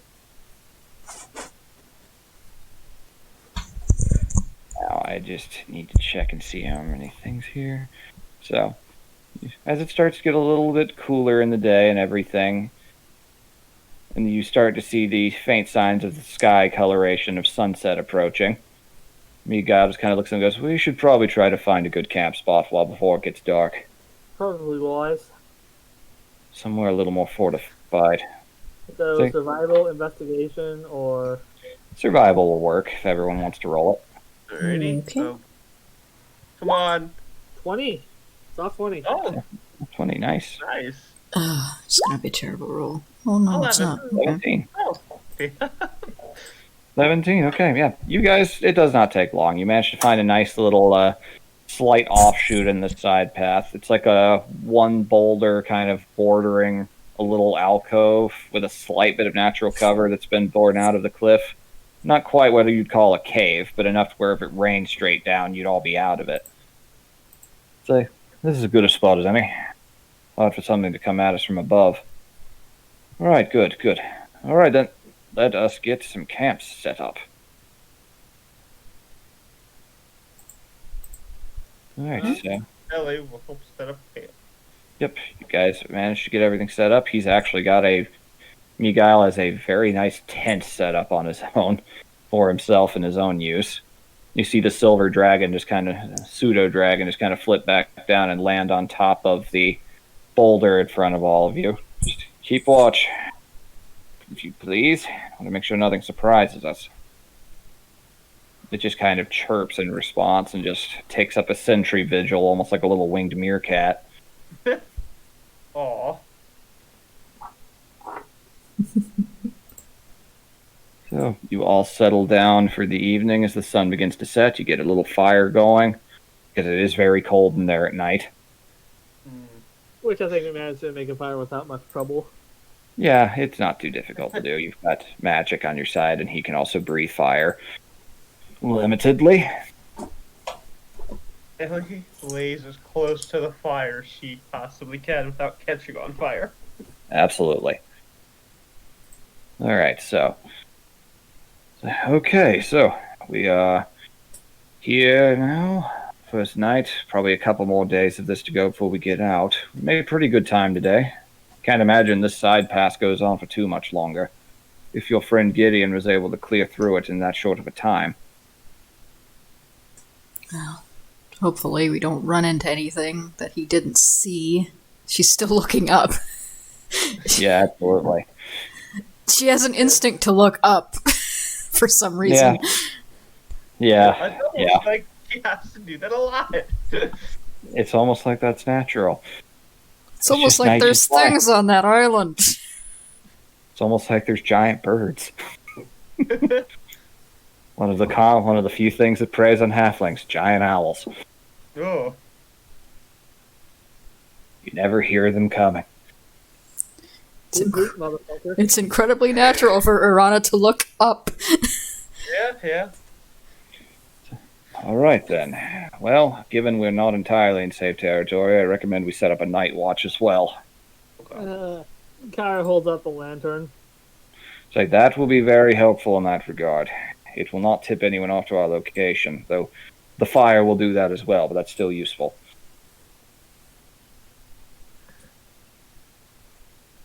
All right, so, judging by the amount of hours here, there's 4 of us, so I guess we could split that all off among us. That way everyone still gets plenty of time to sleep. He looks over at you, Ellie. You're still very tired, so I'm going to recommend you go last.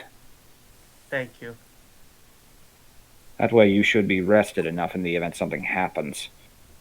I have the lantern, so I'm good at any time of the night. We can pass the lantern as we go. That you can. I'd appreciate that myself. My dark vision is there, but not perfect. How do you want to divvy this up? I'll take the first watch if no one else will, but... Kyra will take the third to last. Alright, so you'll take the third, so Arana second. Before she goes to lay down, she goes over to Ellie and goes, "Hey, Ellie, Yes. I know that you've got some stuff in your head that's preventing you from sleeping, and it's understandable. Do you trust me?" Yes. We trust you, Arada. She's gonna reach out and put her hand over your eyes. Ah. Ah.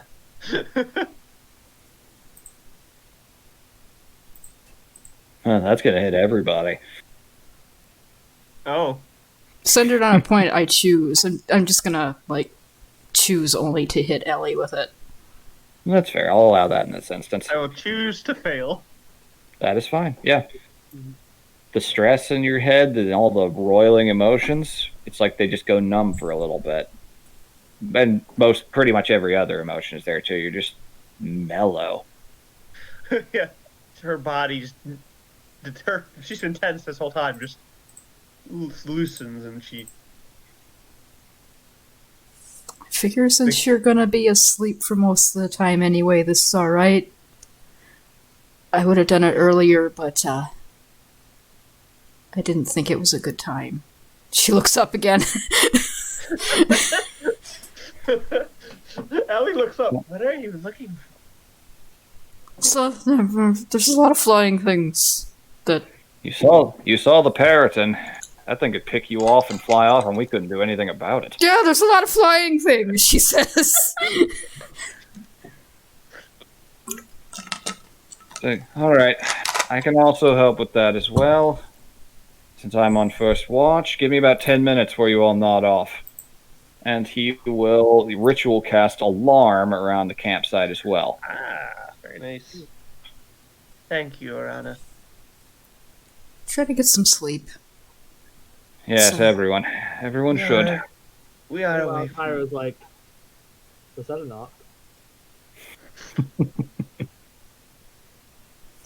Do you want me to hit you with it too?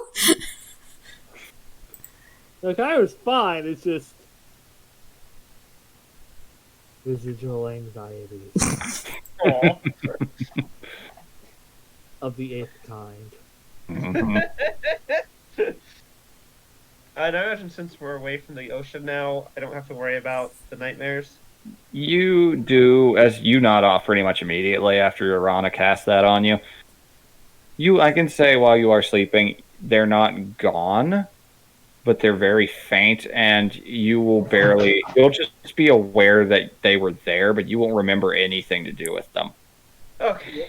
So Ellie basically just saw Nilithos have Fortnite dancing all night. God damn it. God damn it. That's harmless enough, sure. Sure, that's harmless.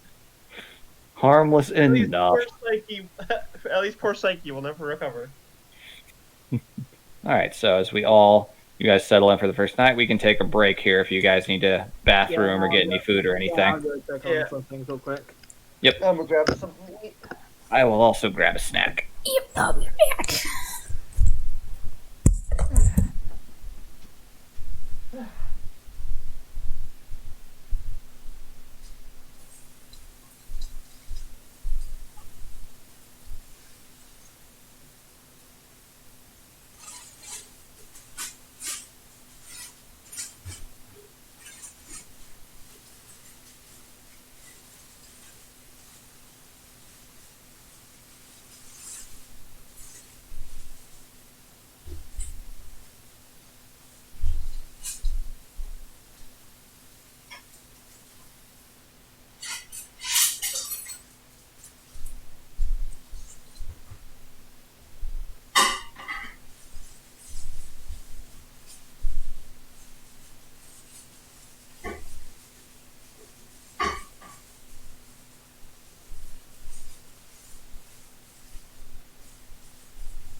Okay, I return.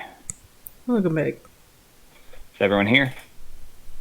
I think it's just me. Cool. Oh.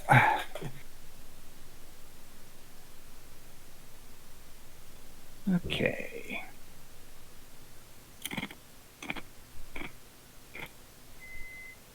Now, this wound up being slightly talkier than I initially imagined it would be, but hey, you go where the RP takes you.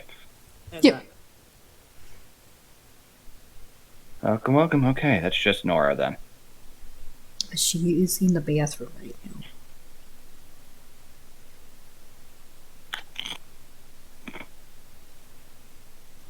I'm just gonna chew on chips. Good.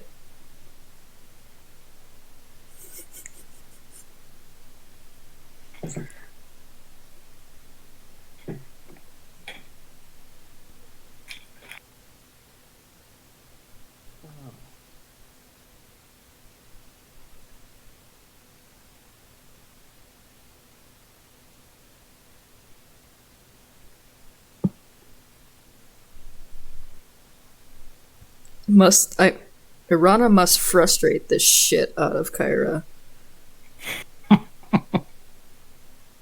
It's like, there's somebody right there that I could ask all about her culture and she can't tell me shit. It's like, that is a thesis paper right there. I can't do anything. That's gonna be frustrating as shit. I imagine she's just biding her time, taking notes and mental notes of every little thing you do give up. It's like, someday, when I know more, and when I'm allowed to, I will write a book about your ass. And Irana has no clue. Her and Miguel just are staring daggers at Arana. Huh. I'm here. But Hello. Beep in a minute. Okay. I'm here. Cool. We'll wait for you to be done and fully back then. Do.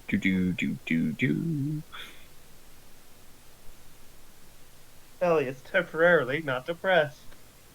Yeah, but she's not happy either. She's just zen. Hey, Zen is better than depressed. Yeah. Okay.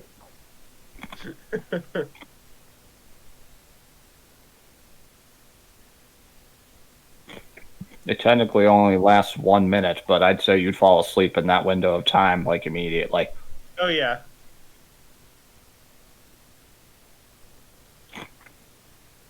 She was already exhausted.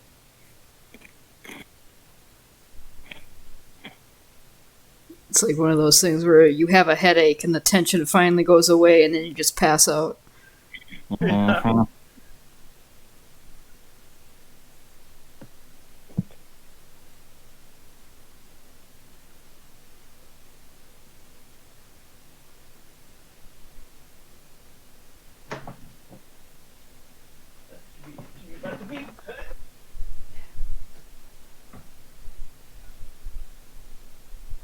Do.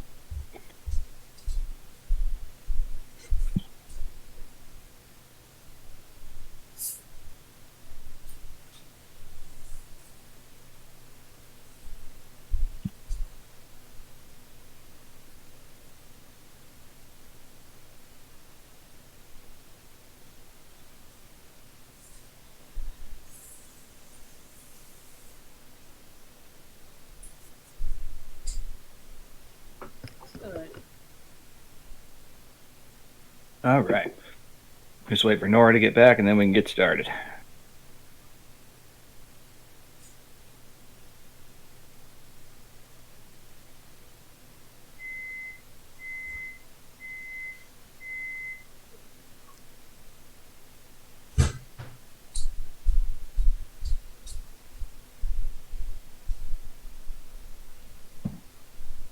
I'm back. Excellence.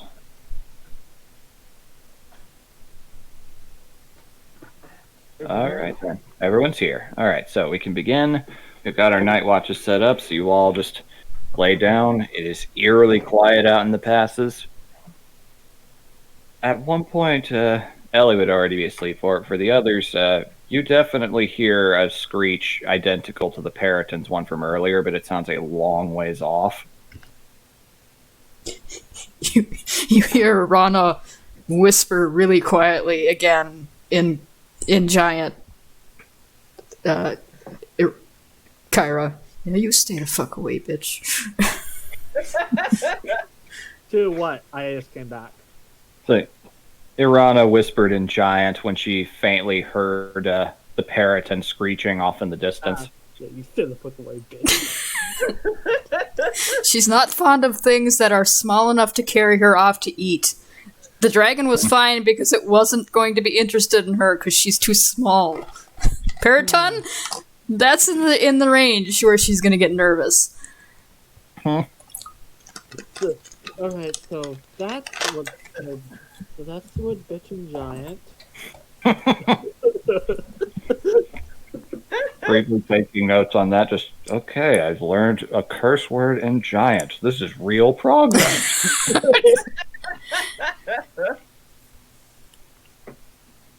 God, All right. I've been doing that word's meaning for years.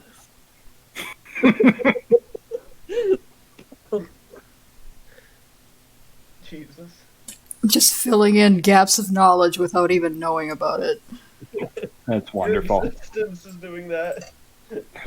All right, so here comes Miguel's perception roll. Okay, not a bad thing. That's 16 overall. All right. Just kind of leans back, watches. All of you fall asleep. No collection. Just staring him. Yeah, Imako is definitely keeping an eye out as well. She technically just has to trance, which takes 4 hours, and she's aware of everything happening. after 4 hours pass and all of his time for that, you're just, it was Arana who was second, wasn't it? Yep. Yep. Just kind of gently comes over to you, just nudges you a little bit, just, you'll shift. It's quiet out there. I wouldn't worry too much. All right. Good sleep. My alarm should be maintained for the remainder of it. So if anything comes through that barrier I've set up, we'll all know. That's more comforting than you know. And she's still looking up. I wouldn't entirely just rely on looking up. I want to look around too. It's, up is my default around here. Understandable. A lot of gnomes say the same thing. Up is my default. Mm-hmm. That's a terrible that is. catchphrase. Mm-hmm. It's like, okay. Okay, yeah. Alarm lasts for 8 hours, and it is not concentration. So yeah, it will last the entire night. Ah, nice. Okay. There's a reason I gave PopCap that spell. The DM of that game narrows his eyes. No spookum shall approach me in the night. Okay. All right. You want my perception roll? Absolutely. Okay. Good job, Arana. Oh, fun. Okay. So, as your shift goes along, it's just quiet, gets eerily quiet. You occasionally hear those screeches, where those peritons are not far away, but they are definitely not close enough, and they're not getting closer, but you're just genetically programmed to just get spazzy a little bit every time you hear that. Like the fur on your tail poofs up. Just looking around, just getting a little nervous. She's not having a good time, no.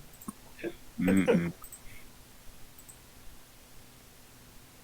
She looks like she's got Ghibli hair going on right now. Oh, I'm sure. I am sure. Okay, so that roll.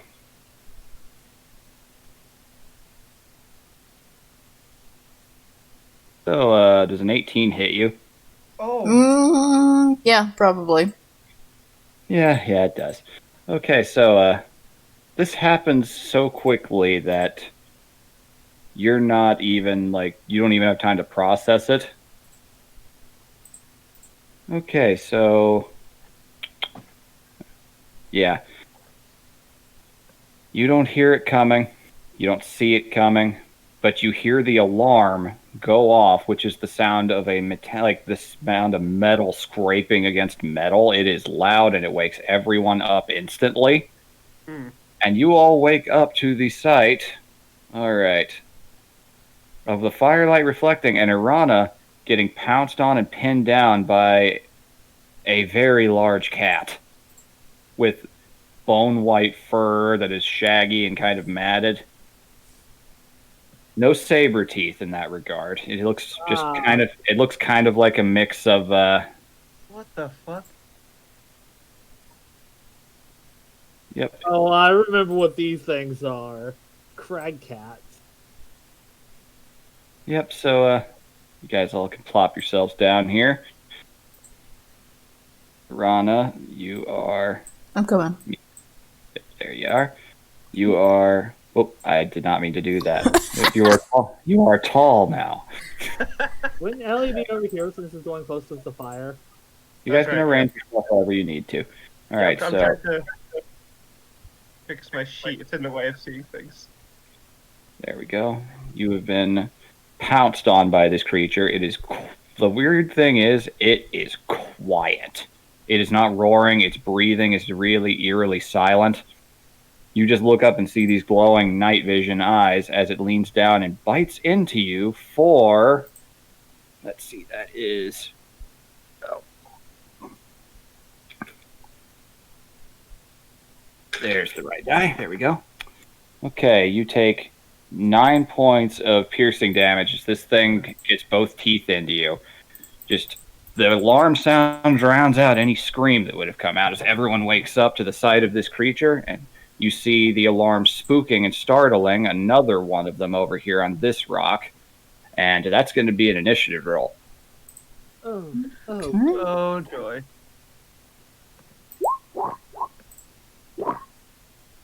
Kyle, what is this even initiative? All right. I think it might be my best initiative roll in the game so far. Yeah, might actually be. Okay, yours is the only one that's showing. I'll get everyone else added in. All right. Kyra is a 4. Makes sense. You're a nerd. You need your beauty sleep. You had to put your glasses on. All right, Do I so... still have exhaustion? Mhm. Do I still have exhaustion? I will say with the help of the emotion spell and whatnot, no, you would not. You took enough resting time today overall to where the exhaustion is gone. Yeah. Not that mean. I'm not going to sicken a counter on this when the fighter has exhaustion. So Mako's going to go right after you. It's a good thing Iran is first. Now let's roll for Miguel. He is fun. Oh, not one for Miguel, but fortunately for him, he is a wizard subclass that actually gets to add his int modifier to his initiative rolls. Is he a Bladesinger? No, he is actually a chronomancer. Ah. Oh. He's one of those time wizards. So that's a 5 from him. Time wizard, and he has a baby dragon. Yeah, it's technically true. I know exactly what I did. I didn't give him a Brooklyn accent, though. Time wizard and his baby dragon. All right, so that, and now for the crag cats. In my game, my vengeance will be dire. All right, so that challenge 1. All right, they are +3 to initiative, so that is a 9. This one still technically got off his surprise attack, though. I really like how this map looks. Yeah. I'm pleased with it. I layered a lot of rocks on top of each other. Oh yeah. All right, and what the heck? Let's roll for your Beast of Burden as well, because they might go after him depending on how things look. Oh, no. That is just 11 from the big guy.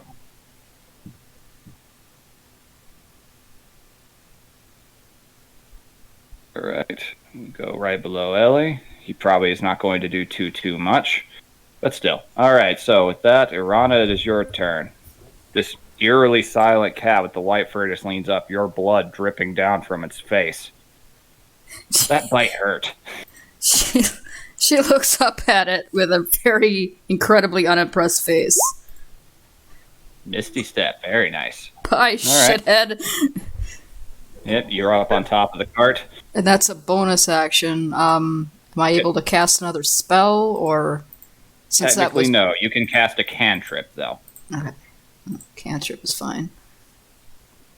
Yeah, you're doing just fine in the cantrip department. Eldritch Blast. All right. You got to roll to hit with that. Why didn't you roll to hit, Eldritch Blast? Did you fuck up again? Might have. There we There go. it goes. Yeah. That definitely hits. Good job. Oh. Wow, that's bad. You let us down, Eldritch Blast.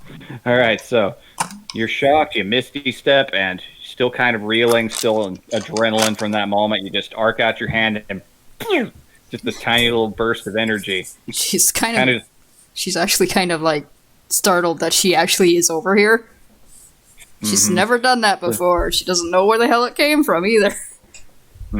Just kind of boops it a little bit. It clearly looks a little bit offended by it and just kind of bares its teeth. Again, this is a very quiet animal, and it does not react beyond that. So she points at it and says, "You started it!" All right. Ellie, your turn. Unless you've got something else. Nope, that's it. That was a bonus cool. action and an action, so. Yep. All right, Ellie, you're up. No longer exhausted. she like does a thing where she puts her legs up and flips herself up into a standing position. Mm-hmm. That doesn't. Grab I'm not her. just making sure to specify. I am not going to say you were prone. That's not going to cost half your movement. Okay. Fucking kickstand. I'm being nice. I'm being nice. Okay, I can get there. She's gonna grab her hammer from her things, charge right for this one, and like as she's running towards it, her echo appears right behind it. All right, cool. You're going to flank that mother. She takes her warhammer with both hands and Two-handed? Oop. That does not hit. damn Even it. a 10? Even with flanking, no. But then unleash incarnation. That's a 14. 14 hits. Okay. Whack. 6. So Yeah, that's she misses. She 6 damage. swings, and then as it goes to dodge her, it gets cracked in the back of the head from her echo. Yep. It just kind of casually, like almost Matrix dodges, just casually leans out of the way of the first blow. Like you really advertised it was coming. But it did not see the second one because the echo does not make any sound. It doesn't have any weight. It didn't even know it was there. So it definitely took that hit to the back of the head. You just hear a little snarl come out of it. And it looks back and sees this apparition behind it, looks back at you again. And there is a weird amount of intelligence in this thing's eyes as it seems to understand you now. Oh. No, just kind of, it understands what you're about. You're tricky. All right, so with that, it is now your steed's turn. It is not going to do anything for now. It's just going to assume a hold attack in the event because it's still tied up to the cart. If anything comes after it, it will attack it. That's all he'll do. Okay. Which means it is now the Cragcat's turn. Oh boy. Just kind of assessing the situation, seeing that it's surrounded on both sides and not liking that. It lets out this little huff, and the second Cragcat is going to attack the Echo. It leaps down off the rock right on top of it. And let's see how he does with the claw attack. Yeah. That's a 19. That hits. Yep, so the Echo Barely hits. Yep, the Echo No, disappears. no. Your AC would be lower because you don't have your shield up. Yeah, but my echo doesn't use my shield. Oh yeah, that's true. So yeah, the Echo is gone now. Just kind of disapparates the second it struck. The second one, seeing how that goes. Seeing you're the tougher prey, it just kind of sidles over here, and it is going to go after Kyra in this instance. I'm going to use my reaction. It has not left your zone, but what are you going to do? To give it disadvantage, because Kyra is within my range. For protection. Oh, yeah, that's right, your fighting style. Okay, it has disadvantage now as you get your crab shield out. Well, don't you have to have the shield equipped to be able to use that? You technically weren't holding it. Oh, God. Yeah, no, you're right. Damn it, Nora. It's all right. It's all good. These things don't hit that hard. All right. There's 2 hands. It's all good. Got to think these things through. And besides, that's a 12. That's not going to hit you. That would have hit me before, but now it won't. Yep. It just kind of moves in, dodging around as Ellie tries to intercept. It comes at you, but you are quicker than you look, and you actually manage to get out of the way of its claws. Just kind of looks up at you and snarls as well. And you see it actually licks its chops when it looks at you in particular. You look appetizing to it. And with that, it is now Megile's turn. He's up, he looks out, just like, oh good. It's like, lovely. Well, time to get to work. He is going... Alright, what can he do? His spell list is fun. He gets access to all those time spells. Okay. I know what he's going to do. Just got to make sure what the saving throw for this is. Going to expend a second level spell slot, and he's going to cast Hold Person on one of them. Oh. Well, that technically doesn't work on that, but I'll allow it in this instance, but still. No, actually, no. It says only humanoids. Never mind. I did not read that spell closely enough. All right, we are going to do a different thing in this case. Okay. Oh, that's fun.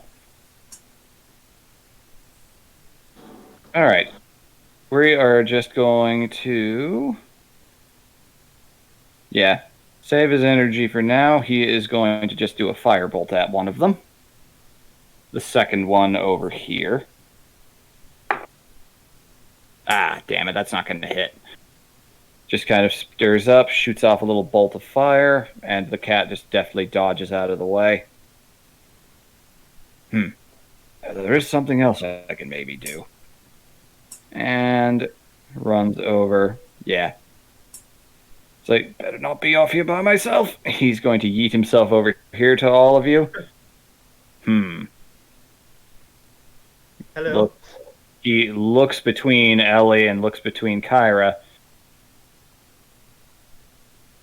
He chooses Ellie, and he's going to reach out and touch you on the back and say, "You got this. You're about to get a taste of what it's like to be me." And he is going to cast Dragon's Breath on you. Oh. Okay. So, basically, you just feel this surge of heat entering into your body for a moment. It's like your lungs are burning. Because he has chosen you, while he is concentrating, have fire breath. You can use your action to exhale energy of a fire energy in a 15-foot cone. Ooh. It's a dexterity save based on his score, which is pretty decent. Yeah, my dex isn't very good. Alright, so there's that. Just, you got this, chap. I believe in you. And with that, it is now Kyra's turn. Alright, what to do? Do I have Imako flank it, or... Actually, I was going to have Imako teleport her away. Alright, that's going to take both of your actions to really do that. What are you trying to do? Because she goes after you. Oh, right. Hmm. You got plenty of options. Because if I run, I get attack of opportunity. Unless you bonus action disengage. You are rogue. You can bonus action that. Yeah, but I want to see my bonus action for something fun. Oh. Well, you can take the risk. It's already missed a couple of rolls.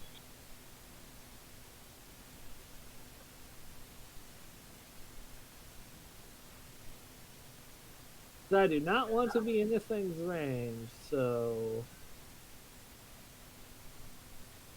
Fuck it. Alright. It will attempt to attack. Let's see what happens. Nah, it's not gonna hit. That's a 10. Nope. And I Take bonus this. the action. So Yep. for my bonus action, Mm-hmm. I will... Can I bonus action throw the dart? The inside. Bonus action offhand attack is technically within the rules, so yes. You don't add your modifier to it, though, so that is 14, which still hits. And that is a 2, I think. Yep. So 2 on its own. Okay, What good to know. infestation? Yep. So you throw this elven knife at it. The dart kind of embeds itself in the shoulder. It backs off from that. And then it has to roll a con save to suffer from infestation's effects. Its con is pretty good, but let's see what happens. Yeah, it's an 18. That is going to pass the DC for the dagger, so it's not going to have any infestation effects. But it still took that 2 damage from it, and that dagger is in it, and it's not going to pull it out, so it's going to have infestation and attempting to affect it every turn as long as it's in there. Alright, and while I'm over here, I'm going to... Take the shot. Oof. That hits. Damn. That's almost an nat 20. Good roll. Okay. Did they get sneak attack because we're here? Yeah, you're within 5 feet, so yes. That's a. Am I? That's 2d6 still, I believe. Alright. I think it's level 5 that goes up. It might be 4. Yeah, but 5. That makes sense. But let me just go check the rogue list real quick since I have. Yeah, absolutely. By all means, if you can prove me wrong, do it. Yeah, I don't get 3d6 or 5. You're right. I just had to make sure. Yeah, absolutely. Yeah, it's completely fine. All right, so 2d6. So it's 15 damage. Nice. Jesus. Yeah. Jesus, you took out a sizable chunk of this thing's health. So yeah, you shoot it, and you shoot that burst of air right into its head, and you knock a few of its teeth out. Oh. Spilling out onto it, there's a shower of blood just from this burst of energy. Just growls and looks back at you. And now Imako. Kara's going to instruct Imako to do the if it get near me, if it gets close, teleport away. Strat. All right, hold action to teleport the two of you away if one of them gets close. Okay, that's her turn. That's good setup. We are back up the round to Arana. God damn. Okay. The strat. The strat. Alright. Hopefully this hits because she's pissed off now. This is why you don't give rogues a blink dog friend. All right, that is a 14. That hits. She's standing on top of this thing and she's just gonna go, alright. I'm tired of being bitten. 3 lightning. Hey, that still helps. All right, so 3 damage to it. He's starting to look a little rough. All right, And then she's gonna call over to Ellie and go, hey, I wouldn't mind if you took the rest of its teeth out. Bardic inspiration. Very nice. Yeah. Yeah, you big dummy. All right, if that's your turn, Ellie. Okay.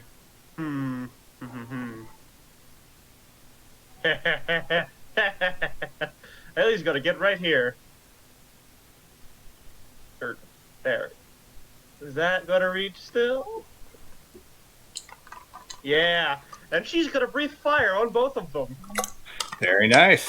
All right, Dragon's Breath. They both have to make dex saves of a DC of 15. All right, so the fire from Dragon's Breath is, I believe it's the same as a Dragonborn's breath attack. Yeah, it's 3d6. Ha! So She just inhales and it's basically like giving someone burning hands that they can breathe out of their mouth. All right, cool. So the dex saves. These guys are pretty dexy, but we'll see.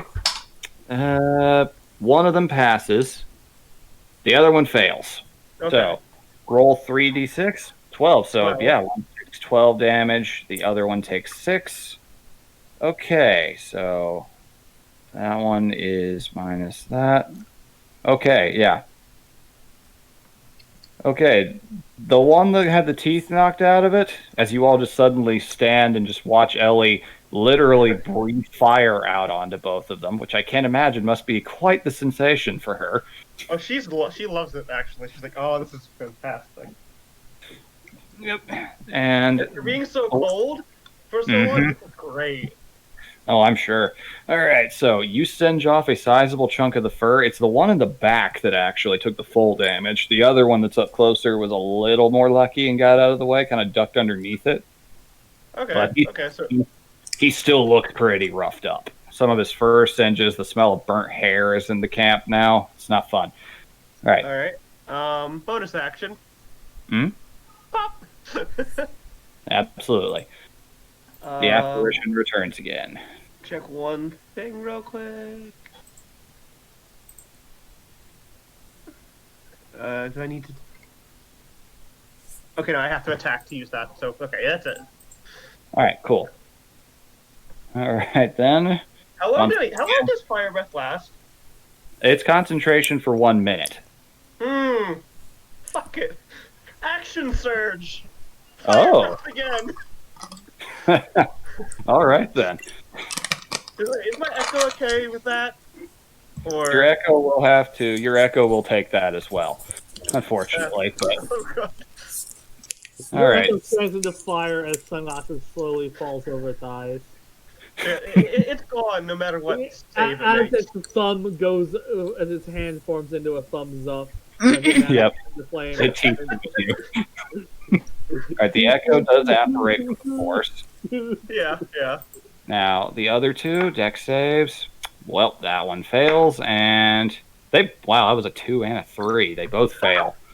Okay, so 7 damage.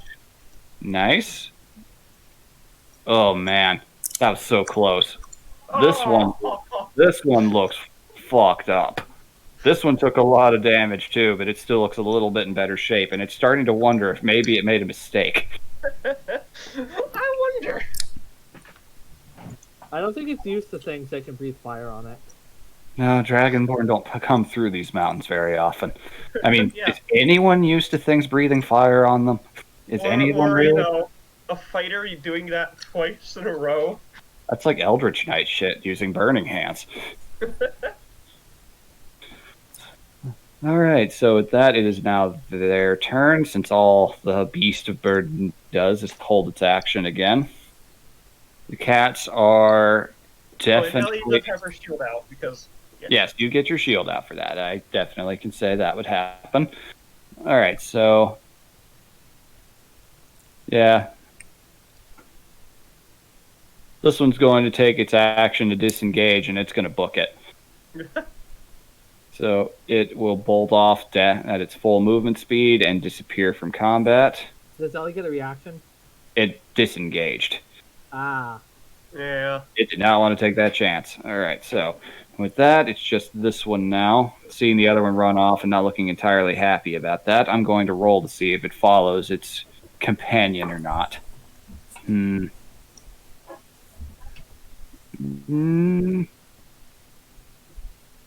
Nope, he's not gonna.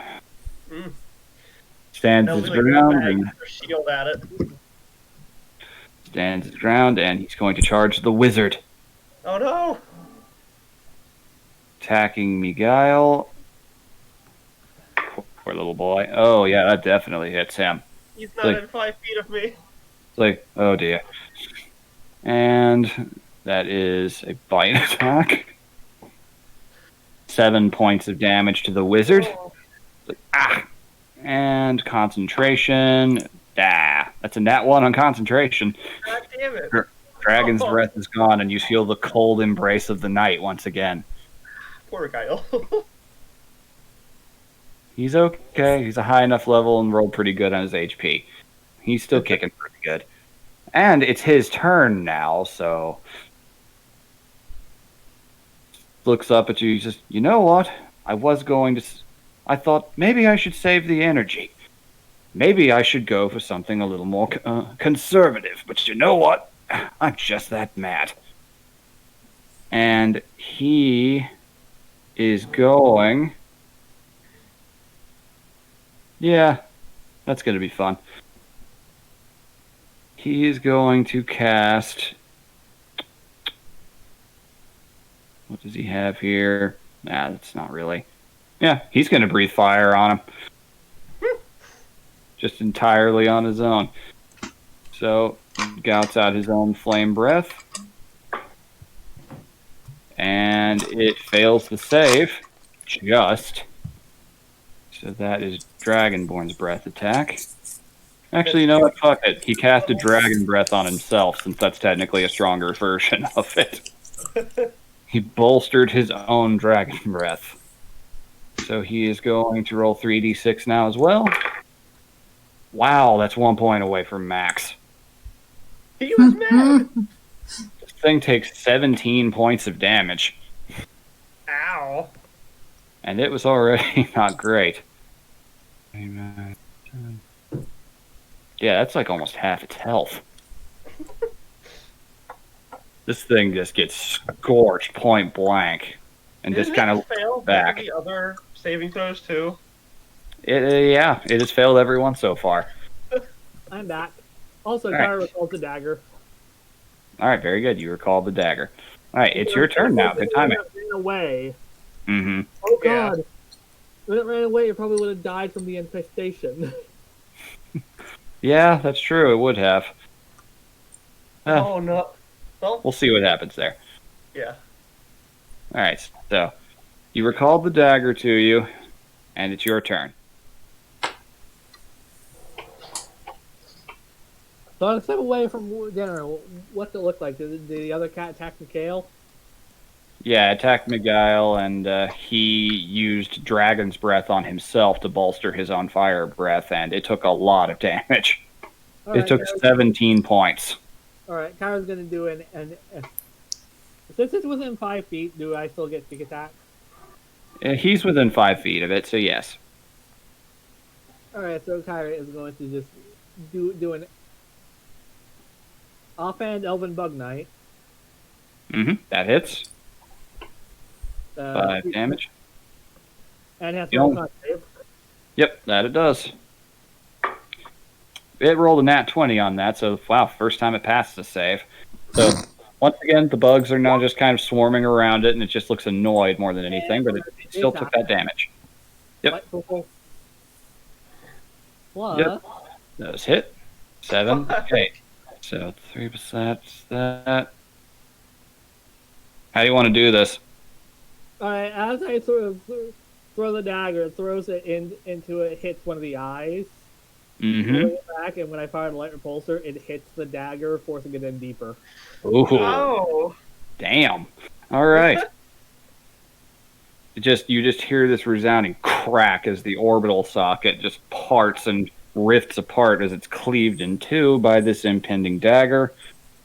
It just kind of twitches for a moment, life leaving it, blood coming into the eyes, and it just falls over dead. And that's that. Kyra recalls the dagger. Just reappears in its sheath. That... Ugh. Sheesh. Even with alarm, they were fast. Just, Miguel just kind of kicks the body a little bit. Just fucking hurt. Oh yeah, Ellie checks on Arana.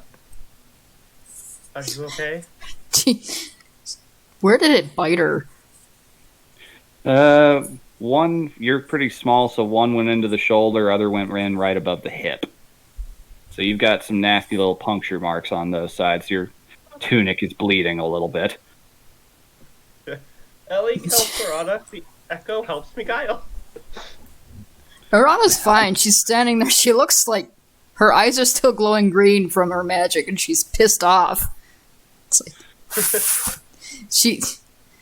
she's swearing in giant under her breath.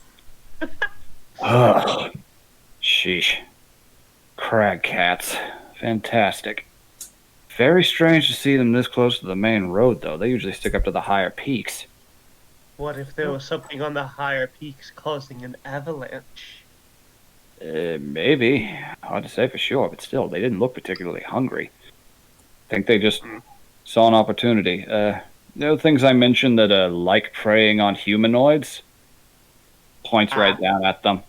These things are very high up on that list. Man flesh is one of their favorites. Ugh. I hope that one got a good taste because it doesn't have any teeth to eat with anymore. Yeah. Right. Well, My dagger was still in that one before it left, so... If you want to go off and look for it, you can. And Witch Bolt was still on it, too. Yeah, that thing would have died. Shall we check? Come with us, or? If you want. Better safe than sorry, I guess. All right, We're not going to lie to you. We want pieces. Fair enough. All right, so it does not take long. This thing, it didn't make it 200 feet out of the camp. You just see it kind of slumped over. Ellie drags it back to the others. All right. Drag it back. Both of them, their fur has been singed pretty considerably, so you won't get much out of the pelts. But anything else, you can roll survival for. Yeah. You can assist. Soft All right. 20. Soft 20 is really good. Okay. You get all four of the big canine teeth. They're not quite, they're like tiger sized. So still pretty big, but not like saber teeth. You get one of the paws that's in really good shape with all the claws in it. And you get one of their tails. You can So- get one of the pelts altogether, but they are very singed. You're probably not going to get a lot for them or out of them. Alrighty. So, 4 saber teeth, 1 paw, and 1 tail. Yep. And a singed pelt. Yep. Awesome. Well, seems these side paths are a little more dangerous. They didn't go after Gideon because he moved much quicker and had his own. Yeah, these aren't quite the same as the moorbounders out east. They're more meant for open country. These things are more climbers. They could not catch up to a running moorbounder if they tried. I've seen those things outrun just about anything. They probably practiced while we slept. They thought it would be a good meal. And that's what they do. They love ambushing things. I can tell you they didn't make a sound. They are very quiet, yes. But still, they are very territorial, so I doubt there are any others in the area, so that's at least comforting. Well, there's an open territory now. For sure. But I don't think anything's going to vacate it while we sleep. Suggest we get back to watches. A little extra vigilant this time. I'll set up the alarm again. He will spend 10 minutes to ritual cast alarm once more, and Irana, the rest of your watch passes without incident. Better. She's mad now. You still hear Periton shrieking off in the distance on occasion, but She's swearing at them. You're just mad enough to where you're not as worried as you were before. She's running on adrenaline now, and she's like, "You come down here, bitch." I'm gonna need to make like a sheet specifically for her monster pieces she has at this point. That's a good idea, yes. Alright, so that. Yours passed without incident, and I assume you go and wake Kyra up. Yeah. Can I roll investigation instead of perception, or? This is perception. Then Amaka's gonna help. She can help you. Right. 16. Hey, still a very good roll. Alright. Yeah. Okay. With a 16, you do about an hour or two into the shift. I assume you've also got that Merc lantern out. Uh-huh. Yep. You do see a silhouette flying overhead. It appears to be the Periton once again, but it does just pass over. Nothing actually comes of it. Still, enough to wake you up a little. And nothing happens. Your watch passes without any other incident. Kai wakes up Ellie. Alright. May we borrow that lantern, Kyra? Yeah. We have an idea.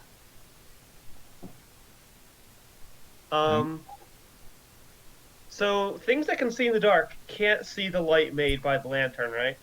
Correct. But we can, because we have regular vision. Correct. She's gonna have her Echo take the lantern, like she's gonna have it climb up as high within her range and use the lamp to shine down. Okay. Because nothing else can see it. So you're creating a little perimeter spotlight around the encampment. Exactly. It's like a prison light. Okay, that's clever. That's very clever. It takes you a few minutes to do that, but your Echo does manage to accomplish that. Now roll that perception for me. Do we get advantage with that? You do not. 15's still really good. Yeah. Okay. Oop, dropped a d20. Okay. Alright. Yeah. Nothing happens. You see the sun starting to rise, the faint... It takes a little longer inside of that little canyon pass than anything else than it would be up on the top, so... But you do notice the sunlight starting to creep up across the top of it, grasping at it like little fingers. Morning has Right. come. Hmm? Morning has come. Ooh, thingy. Ellie wakes everyone up. All right.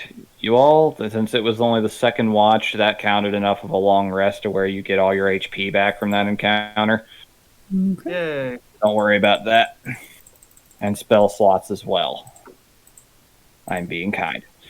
Thank you. Alright, so Miguel wakes up. All right then. Well, let's hope that's the only eventful thing that happens here. And I've got something wood to knock on. Knock, knock. I'm not surprised the crag cat snuck up on us, even with Ingoth up there. Well, it just kind of whistles down for the pseudo dragon to come. They are quiet. She probably didn't see them either. Is she alright? She's fine. Look at her. Picture of health. Just look at it. And it's a very pretty, like, its skin looks like it is made out of metal. Ellie wants to try and pet it. You may. You reach out, you just boop on its snoot, and you just kind of stroke it the head a little bit, and it doesn't react much, just kind of tilts the head at you. No. She's technically more of a spirit in that form than an actual animal. But still, it's very adorable to see. Yes. Well, all right, let's be on our way. Hopefully this side pass opens up into the main road before the day's done. Do not like not knowing exactly where we are. Right. All right, so you all get off. I will Yeah. say no handle animals necessary. There's just one way forward. We feel much better today. Good. Glad to hear it. How are the nightmares? We had them. We cannot remember them. Sometimes those are the best nightmares you can have. It was better than the nightmares we have had for the past couple of days. Good. All right then. Well, everyone just keep an eye out. There are definitely things prowling these passes. All right. So you head down your way. A few hours pass in the morning. You arrive at the noonday hours again, when everything begins to brighten and warm up, and you do actually arrive at the end of the side path and go back out onto the main path. The second you do, Miguel perks up because he knows exactly where you are. Ah, good. Slight diversion, nothing more. As you advance onto the main road, Kyra, your passive perception and dungeon delver ability, you see something in the dirt up ahead. Halt! What? So something's up ahead.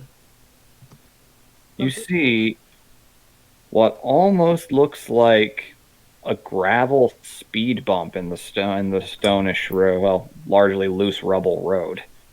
Shall It looks I like go get something is buried there. It stretches across the majority of the pass. Kyra? Something's buried there. Some sort of trap, maybe. Should my sibling take care of it?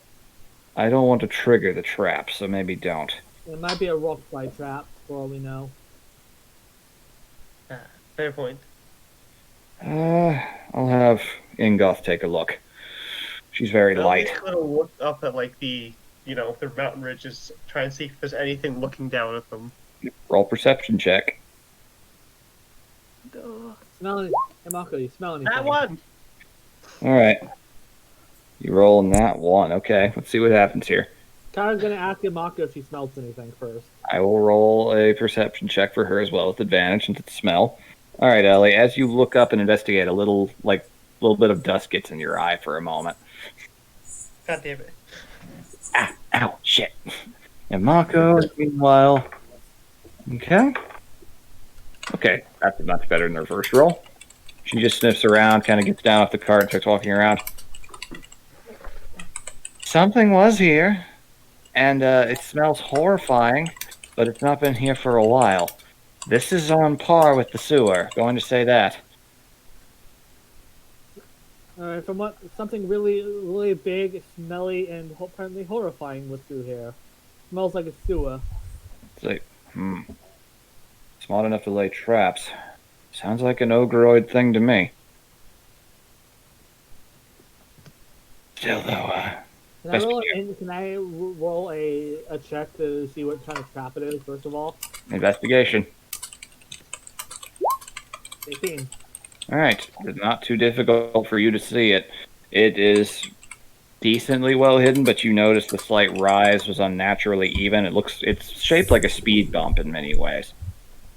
You can see it kind of brushing aside the gravel, a very large knotted rope. And looking over and tracing your eyes to each side, you see the rope actually hidden and concealed pretty decently well, but it stretches up the canyon sides, and up at the very top, you can't see beyond them. But you're willing to bet you know how that rock slide happened back in the earlier part of the pass. Well, looks like we found the cause of the rock slides, at least. That's unfortunate. This is clever for an ogre. That's pretty deadly, too. If a cart driver didn't see that, they'd be dead before they could even react if they pulled down that much. I could see the ropes, though, so hold on one moment. What happened if we burned it? Burned the rope? Burning them could help. I was more thinking just cut them. And I've got a plan for that. But, yeah, that actually might be safer. Let's go over and get to where the rope meets the base of the cliff. Agreed. We'll take one, you take the other. Kyra's gonna roll a stealth check first of all. Yes, obviously, he will as well. Yeah. Okay, decent rolls overall. And Kyra's gonna use a firebolt to burn the rope. Yeah, you both just managed to burn through the ropes pretty easily. You can definitely tell these were made from hair, so it doesn't smell great when you burn them, but you managed to snap both of the ropes and they just kind of hang slack against the cliffside. You have disarmed the trap. Let's move carefully to make sure. Yes. Hit more hidden traps. Definitely. Investigation to make sure there isn't any more, like a hidden one. Yeah, absolutely. Okay. 23. Yeah, anything that would have been more clever than your passive perception would have seen. You don't see anything else. Whoever laid this one was pretty confident in it. I don't see anything else. They must have been a should have this one success. Although given previously, it did work the last one we saw. So, unfortunately, still, that does mean that all likelihood, whatever laid this is probably not far away. So I'd be vigilant, everyone. Right. Just keep an ear open. I'll have Ingoth fly ahead. Fly a little higher this time. Kyra feels a little uneasy given that she's probably the most delicious looking out of the three. Yeah. Ellie and Miguel are too scaly. Irana's too small. Kyra's just right. Yeah, a little bit. Do not worry, Kyra. We will protect you. And I've got all my magic back from last night. I've gotten enough of a rest. Anything happens, I'm sure I can handle hitting something from afar. Pretty decent in that regard. Alright, carefully now. Carefully. Haley's got her shield up.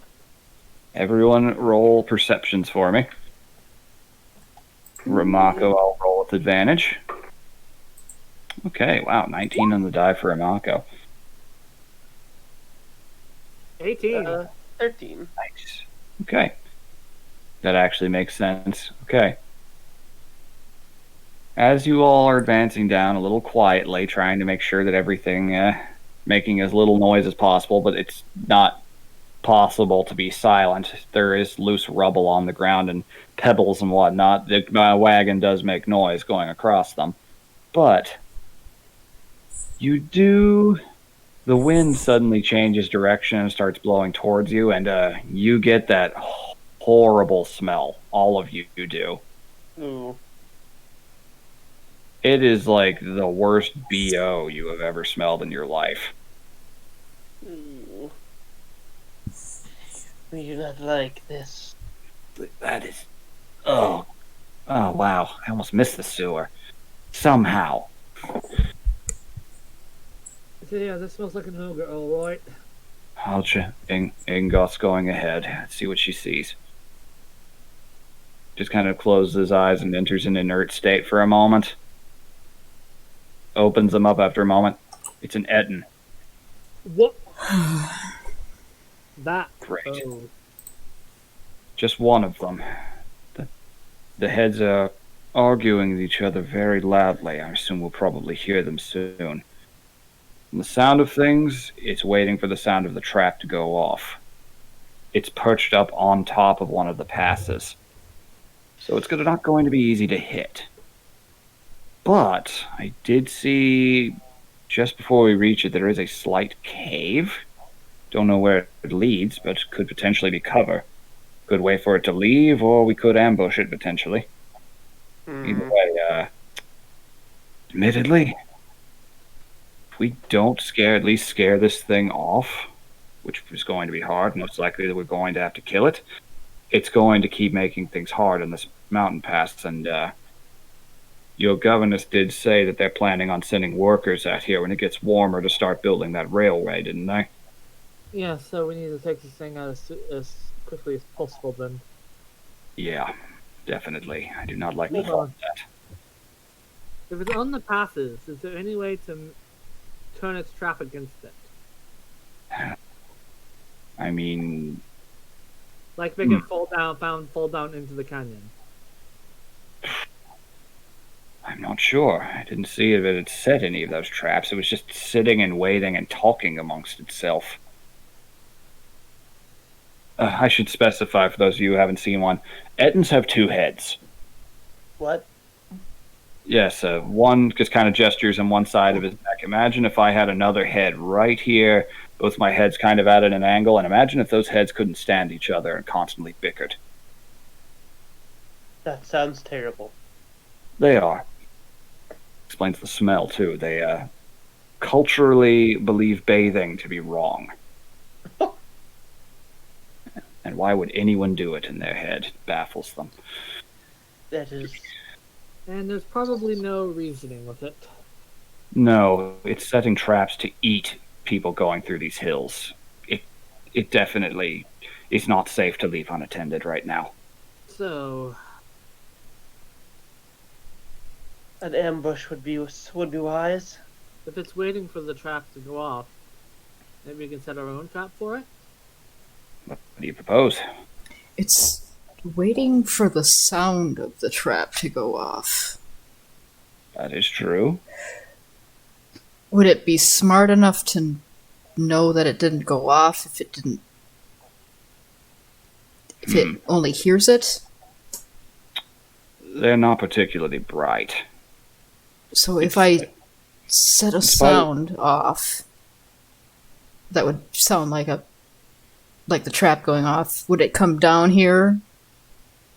And Potentially.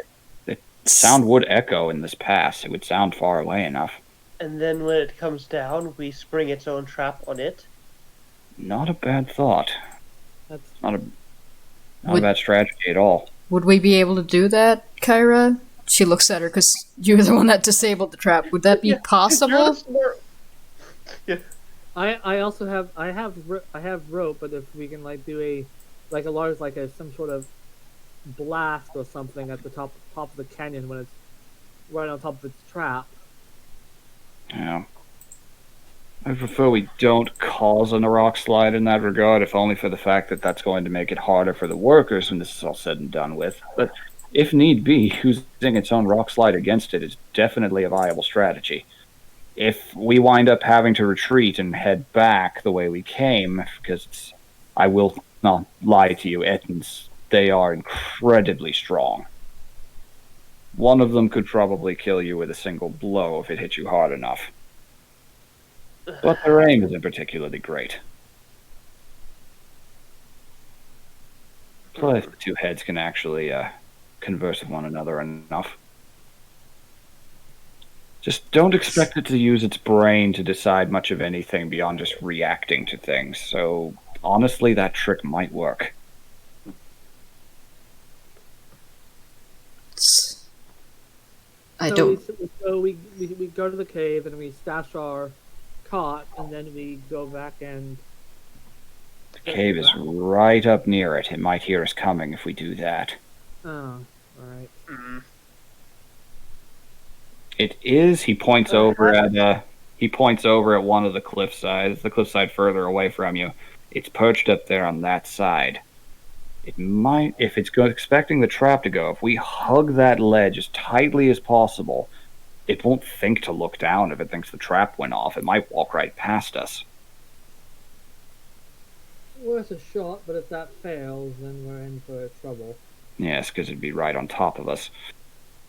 But But still, if we had a spell to knock it off the mountain, unfortunately, lack anything that's sufficient. My magic is largely inoffensive in nature. I have several spells, but I don't know if they're going to hit hard enough. If that makes sense. Dislodging rock like this is not going to be a reliable tactic. I recommend we just use its stupidity against it. If we use the cave as cover and it can't reach us with anything it might throw or anything it might grab, it might just try to come down after us if it's mad enough. Depending on where that cave leads, at the very least we could wait till it gets pissed and leave and then come out and ambush it back. They're angry enough to where it need be. If we had a few hours to kill, we could just emerge, pop it a few times, and then go back in where it can't reach us. They're just stupid enough to where we'd probably keep falling for that. Do we know it can't fit in the cave? It was definitely too small for him. Okay. See that from Ingot's size. Now, We are good at we could lure it somewhere, but then what would we do after we lure it there? probably just hit it as hard as we can. hold on. How tall was it? Eyeballing it probably 14 feet or so. Theoretically, if I can climb up at certain points in the canyon, I could do a sort of a noose trap on it. It has two heads, That's but still, that's right. You can climb up rocks confidently. To an extent, yeah, I'm still trained in it. And if you take my cloak, it would not see you. Well, it's the thing about doing it around here, so it'd probably not see the rope as it walks closer. So Still, it's good to know. If you can get some high ground on it. There are rocks near it with enough cover to where if you needed to provide a distraction, you could. Don't feel right about asking one of us to go ahead as bait, though. Because our sibling can be especially bait the one easy. that they probably would find. Probably, yes. Probably. Well, I did get a good sleep last night. I could, and she holds her hand up and wiggles it, make you disappear. Would it? Hopefully, it can't smell good. Although with that body odor, I don't think it has it smell at all. We Probably can barely not. smell anything. Yeah, I'd say that probably wouldn't be much of an issue. We could. Our sister could draw it to a spot we wish it to be. It won't know how to react to that. The second it sees something, it's going to assume there's an enemy nearby. They're stupid. Like that. Invisibility definitely works. You could theoretically... How good is your... Oh, dear me, I'm in pain scream? Looking over at Kyra.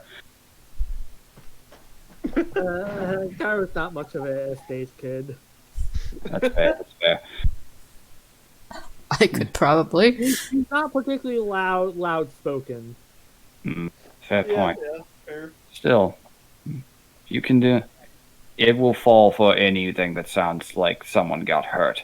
You do this, create the sound with magic of rocks falling, and scream out that something's hurt you, and just sounding like you're in pain, it's going to fall for that. In fact, I have prestidigitation myself. I could help. Hmm.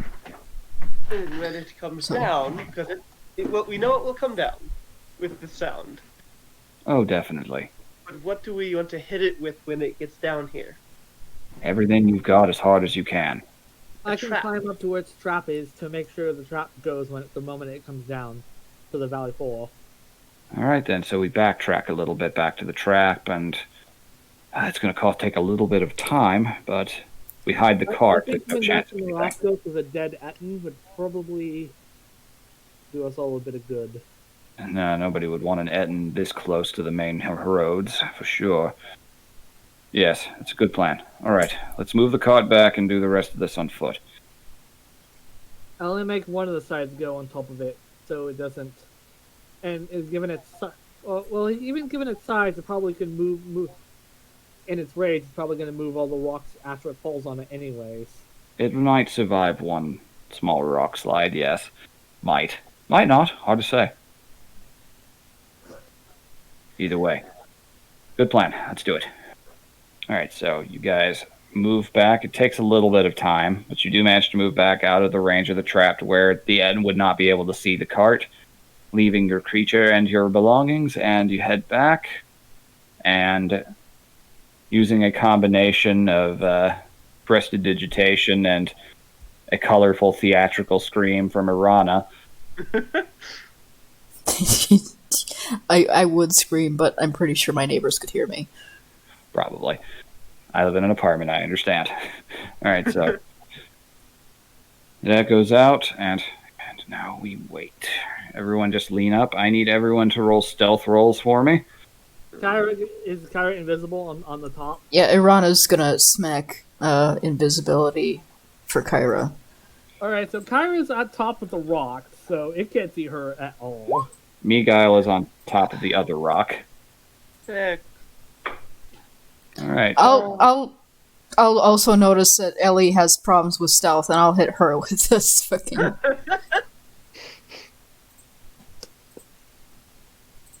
All right, then.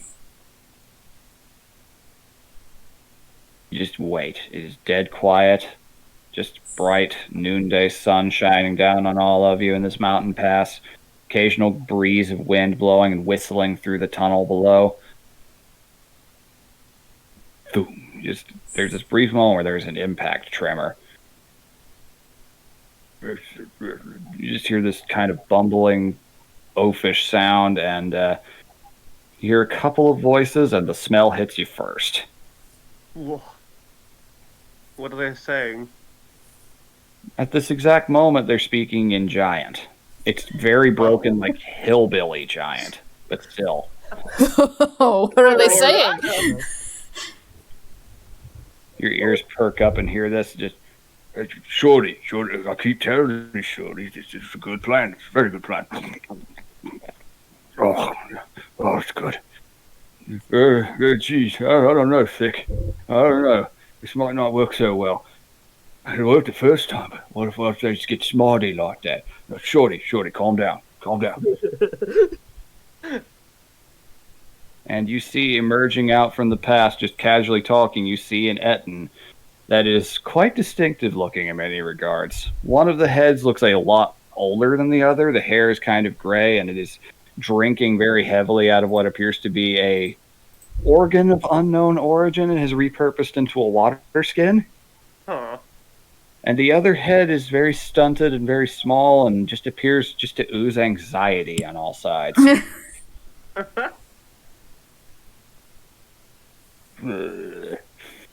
So, we heard it, why don't go off? That's weird. Maybe we should get closer, don't you think so, Shorty? Gee, I don't know, Thick. Maybe it's a trap. Think, we's the trapper. Nobody gonna be trapping us none. Think that's impossible. They just slowly advance closer and closer,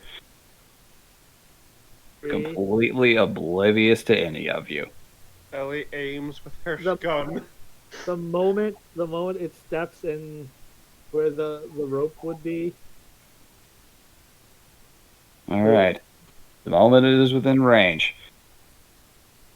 Thankfully, these rocks are positioned surprisingly well as far as range goes. So, just kick off one of them and they all kind of start to tumble.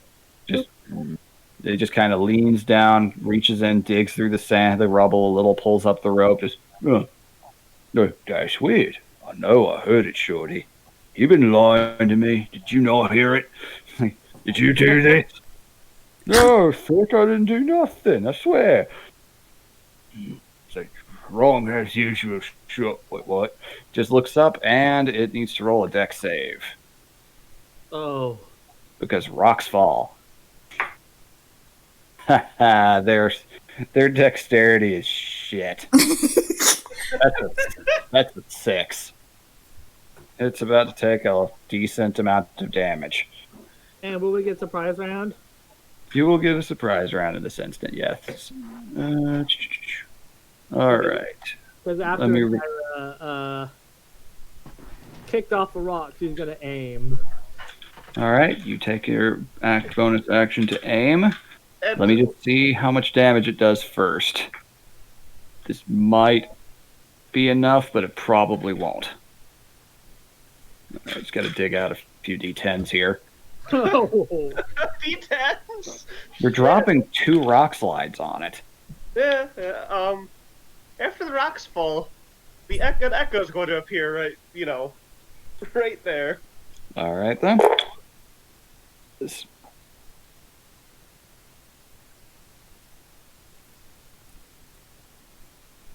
Oh. Okay, I'm just counting, doing math.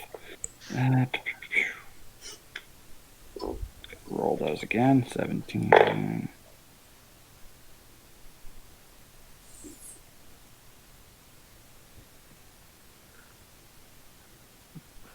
Takes 41 points of bludgeoning damage. As it just gets absolutely pummeled down by rubble. It gets buried for a moment. Things get quiet, and then just a few seconds later, just bursts out, just frothing at the mouth, rage, and looking around. It looks down and sees the echo. It silently stares back. And if you are holding attacks for that round, go ahead and attack.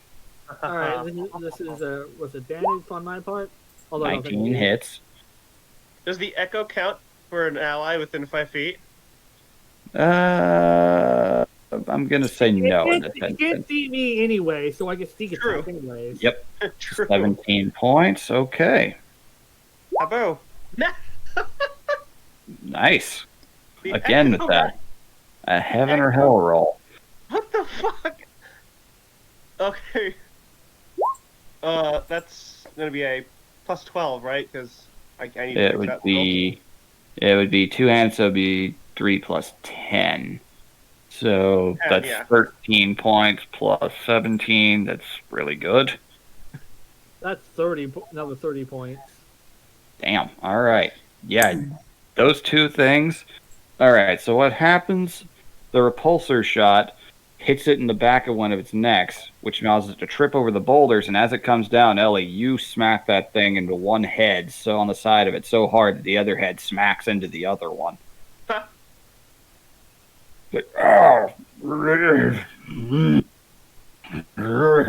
Please do the ambushing around here, it says in very rough common.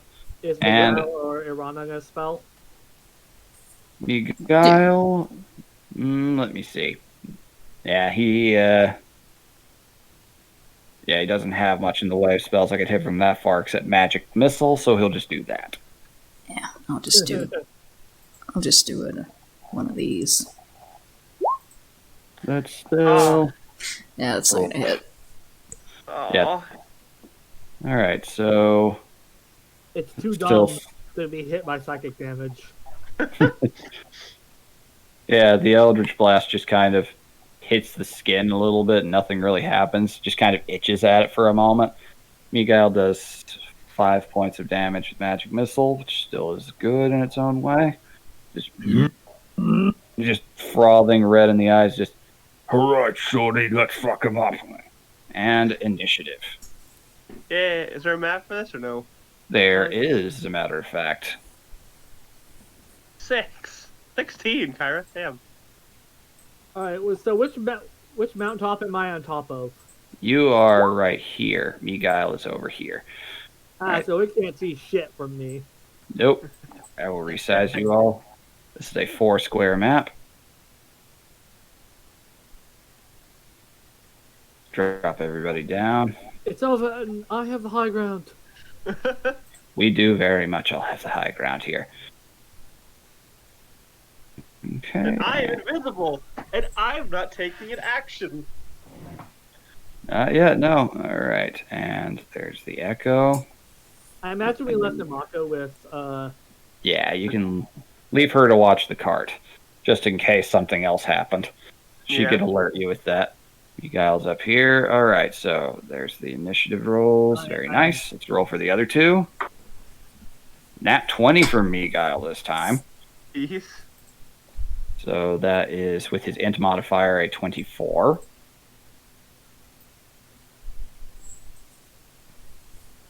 This poor thing has a shit deck, so. Yeah, it really does.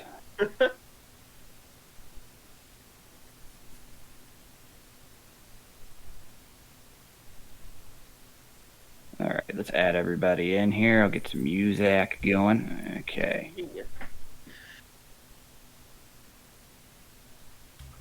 No, not that. Okay, clicked on the wrong one. This works. All right, so Miguel got a 24. I imagine the Atten is last. Most likely. Let's see. It only has a -1 to Dex. It actually got a 14. That's very surprising. So it goes after Kyra. Okay, so 14 from the Etten. All right, now let's add everybody else in. Okay, so adding everyone else. Ellie is a 6. But Turn this down just a little bit. There we go. And a 16 from Kyra.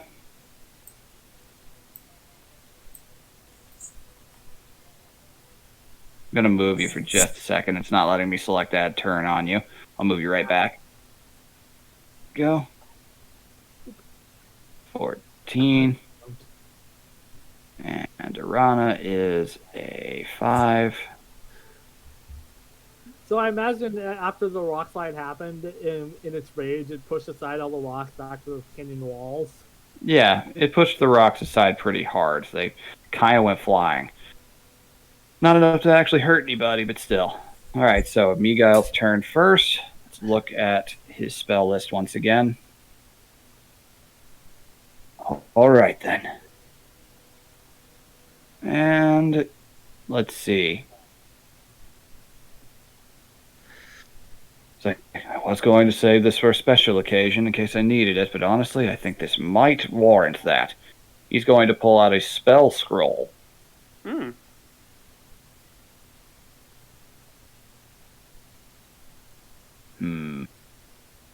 Yeah. Let's see. With the height advantage and everything. Help, don't fail me now. And scroll of fireball. Shit. is my echo dead? It will not make it through that, no. Oh, God damn it! The guy. Well, But it's a actually, fireball. well, it's like a 20-something range. He could set it off like over here. Yeah, he'll do that. Set it off just out of range on that front. Looks around and reads out and folds open the spell scroll, then just, all right.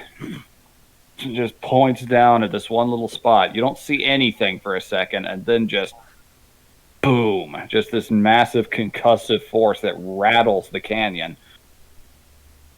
As it has to make a pretty decent save here. I wonder who made that fireball scroll. Because she's pretty, someone who's pretty aggro. All right. 15-foot radius. Dex save. Ha, that fails beyond words. Alright, so 8d6. Oh my god. That's fireball for you, Nora. God. This is my first actual experience with Fireball. Jesus Christ. Fireball's It is great. No. It is overpowered, but it It's is going to die. overpowered by design. It might. I don't know if we're even going to get to do anything. You'll see. Now I know how Kara feels. Alright. It's fine. I'd rather not deal with an Etten. That's fair. Alright, so that's not the greatest damage roll, that is. That's still 17 points, but that was actually on the low ball side for Fireball. Yeah. Yeah. Like when the max is like 40 something. The max is 48. That's a real low roll. Oh man, the guile. See. It just kind of reels over. The back of its skin is like charred. Just looks up, just magic man. And Take me Kyra, by the your turn. hand. It still can't see Kyra, right? Nope, it cannot see you. It is very distracted on account of the Dragonborn that just used Fireball on it. Alright, so first of all, Oh, Nice. Whoa. 17. Wow. That was heaven and hell at the same time. Wow. Exceptionally good shot from the gun, but really shitty sneak attack. Not that it matters, though. I can't believe this is happening twice, but how do you want to do this? Yes. as it turns over to look at my guy, Kyra shoots the gun and it goes through the ear of one, out the other, into the other ear of one, and out the other. Fuck. It's basically one of those perfectly timed sniper shots that take out two people at once. Mm-hmm. Okay, you do that. Just it's like slow motion as you just take this careful, dead-eyed aim. Your nerd intelligence just weighing into every move you make. You make the shot. Just boom. There's just this burst of air, compresses out. It hits, impacts into the more anxious-looking head. It just kind of vaults, hits the other one because it's not technically a bullet. More a burst of energy. It does kind of arc through both of the heads, but the force of it is enough to knock the heads off. Oh. Both of them. And with a resounding, earth-shattering crash, it falls to the ground dead. Christ. Whew. Did you expect that counter to go so well, VV? I knew you guys would try things. Setting a trap was definitely a possibility. It depended entirely on which direction the wind was blowing. That's what There you were- were going for. There were a few factors involved, yes. We were able to smell it coming, so you guys did very good setting up that rock slide trap. I'm impressed. Alright, let's go get the cot, and then we got both the heads off, so... It's not going to come back from that. Hey, go team. Whew. Yes, that was How much do... brutal. So what would we take from the end? Most of the heads, or... Heads are definitely the most telling thing to take, yes. I will warn you, though, they're going to stink like high hell on the way out, but I'm sure you could get a bounty off of that on its own. It's probably worthwhile then. Yeah, probably a good idea. Is he holding anything? It was holding a giant-ass club in one hand, like as tall as you are. Yeah. The other hand was holding a boulder, which it had dropped. So that was really all. It has, like, some kind of fur diaper on. Not But all touching that. frankness, No. you're already... All frankness, you're already cursed. You don't need to risk whatever else could come out of that shit. So it doesn't look like it has anything specific on it. Nope. Oh, It has a well. cap of a head, so let's go through... Once we get the heads, let's go through that. All right. Yes. Otherwise, we should probably bend the bodies so it's out of the way. and doesn't attract additional scavengers like those peritons. Even those could be a nasty thing to deal with. Ellie Alright. looks up. Yep. You don't see anything as of now, but you know, as loud as that fireball was, something's going to be attracted to that. Yeah. Whew. Alright. Give me a moment, I can lift up the heads. He will ritual cast floating disc after 10 minutes of time, and the heads just both kind of float up onto this little spinning pedestal. That is amazing. Actually, since we're not going to get much out of the pelts of the crab cats, can we use the pelts to wrap up the heads? That could potentially mask the smell a little bit. Again, save on staining on that nice new cart you've got there. Irana's gonna slap both of the heads with prestidigitation until they don't smell like anything. You're going to be there for hours, I'm going to warn you. It's fine. I want my pelt. I want to see what I can make out of it. That is fair. You are allowed to refuse that. All right. Either way, they're on the floating disc. They will be floating next to the cart as you're walking. You can hold that going for a while. All right. So, with that, you manage to pass by the body. You manage to set it on fire with Miguel's dragon breath. He will also burn a spell slot to give Ellie dragon breath once more for it, because he could see how much you enjoyed it. Yeah. And you leaving the Etten body burning behind you. Its legacy of ambushing this road short-lived and really, really dumb.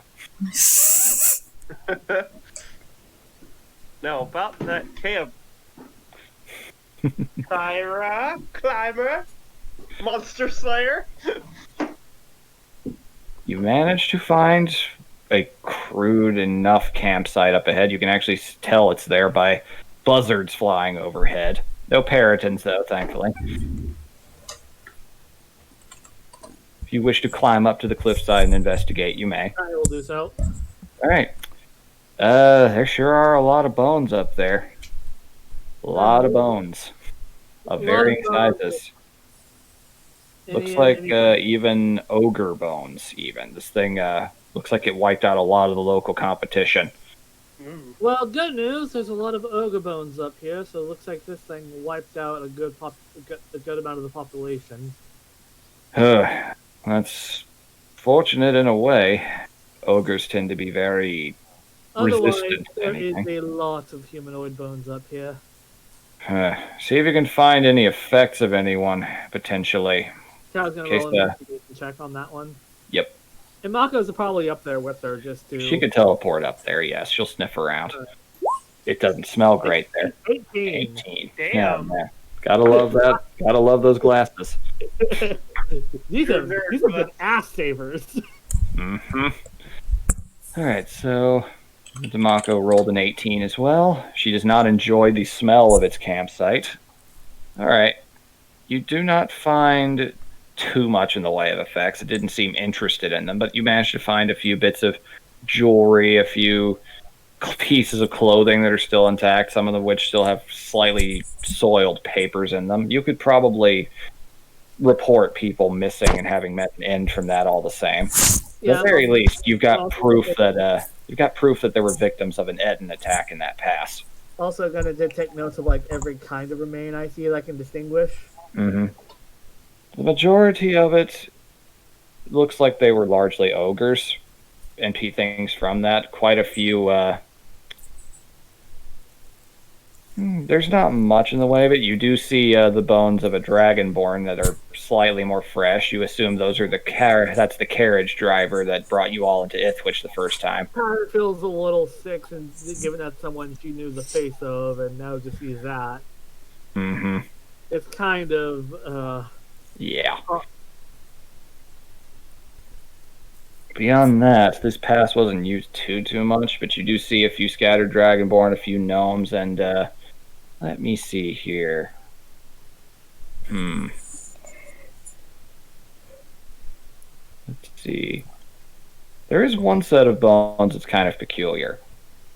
Kind of looks gnome-like, but a little taller and a little more stocky. Hard to tell exactly what they are, though. You do not recognize them at a glance. I found another set of remains up here. Looks like gnome, but taller and more stocky. Huh. Don't know of anything like that. Maybe it's just a really big bone gnome. Goblin? Hold on. No, goblins are too big for that. Goblins are actually about There's the same caves size. around.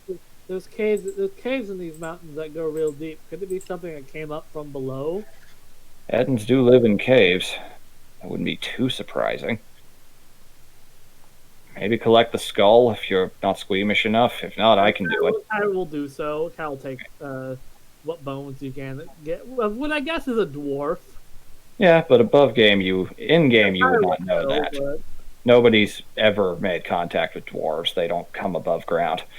it But still, looks almost human, if not for its more robust features. and as you come back down, look at it. Yeah, I've never seen that before.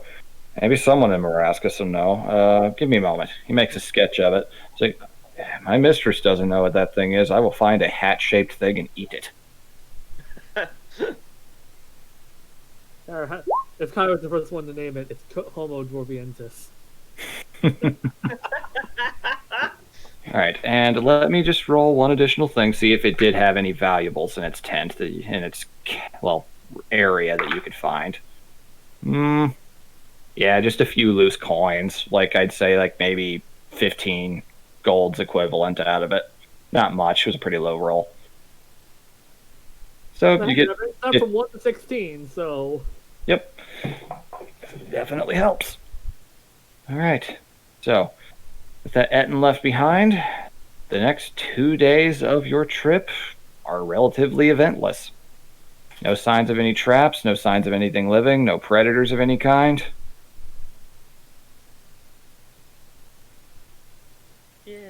Groran is keeping the smell down.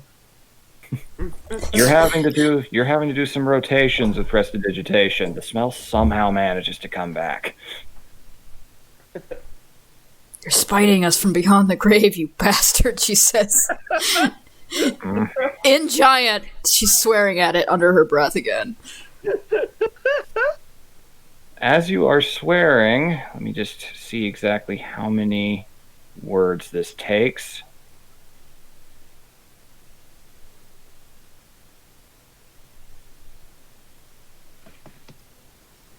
Oh, ascending spell.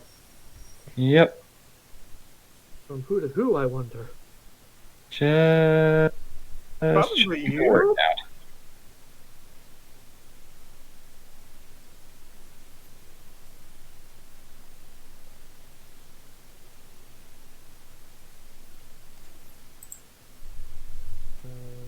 Who's that? Hello?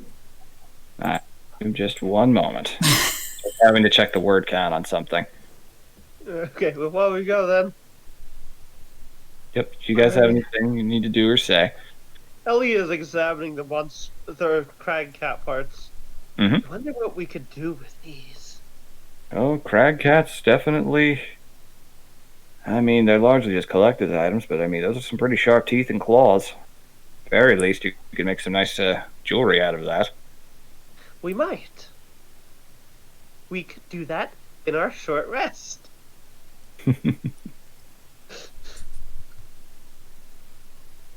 And also, I used my character sheet in the bio section to write out all my monster parts. 5 deep scion teeth, 2 fey spider fangs, a fey spider eye, a core spike, a fey spider venom gland that is drained to venom, 4 crag cat saber fangs, a crag cat paw, a crag cat tail, and a burned crag cat pelt. Alright. As you were looking through all of that, suddenly, Arana, just standing there in the middle of nowhere, you hear a very familiar voice in your head. Oh. Jeez. Oh, I've got a... Oh.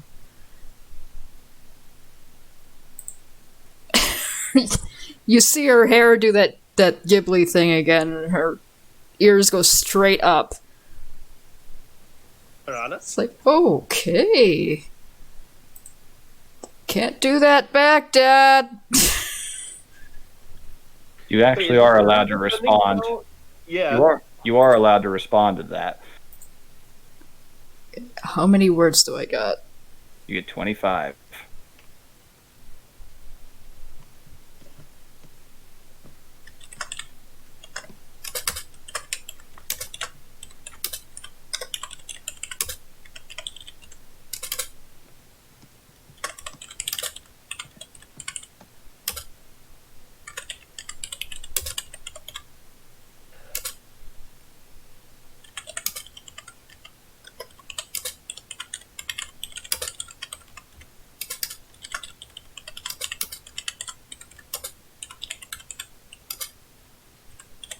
Please stand by.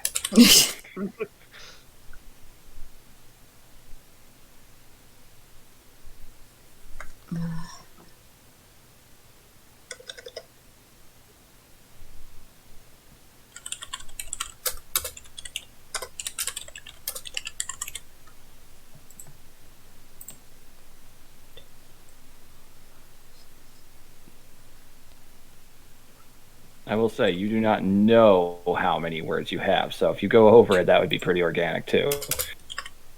He's sent these kinds of spells before.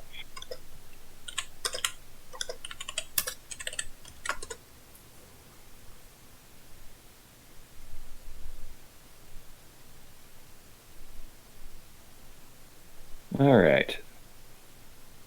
Okay. Interesting. Turning the question back. All right. There is no response. You wait several minutes in anticipation and don't hear anything. Arana? Hmm? Oh, Please sorry. don't speculate. Bring on your food. Are you alright? Yeah, Dad just called. What? Sorry, what? I know that face. That's the face of someone who just got a message spell. Yeah, my dad just called me. He didn't answer where he is, but he's apparently okay being chased by things. Oh? You can only send 25 words in that spell, so probably could only give you a Cliff Notes version. Probably. It's, Did you say how to find him? No, and I asked him where he was, but he hasn't responded back. He's probably in trouble again.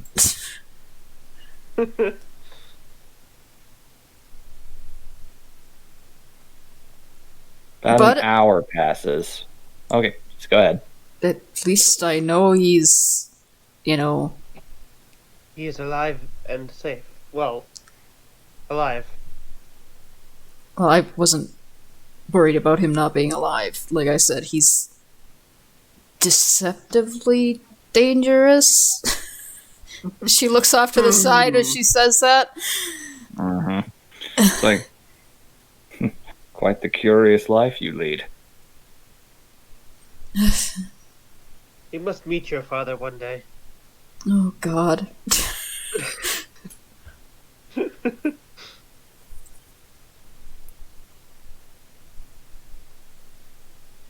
Yeah, so she's just gonna wait and see if he responds anymore. But if he doesn't, she's just gonna go, well, must be busy again.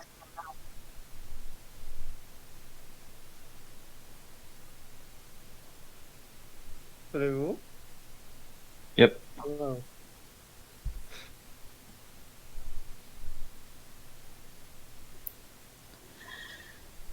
What the hell are you doing now, Dad? There is one very, very brief response about an hour later.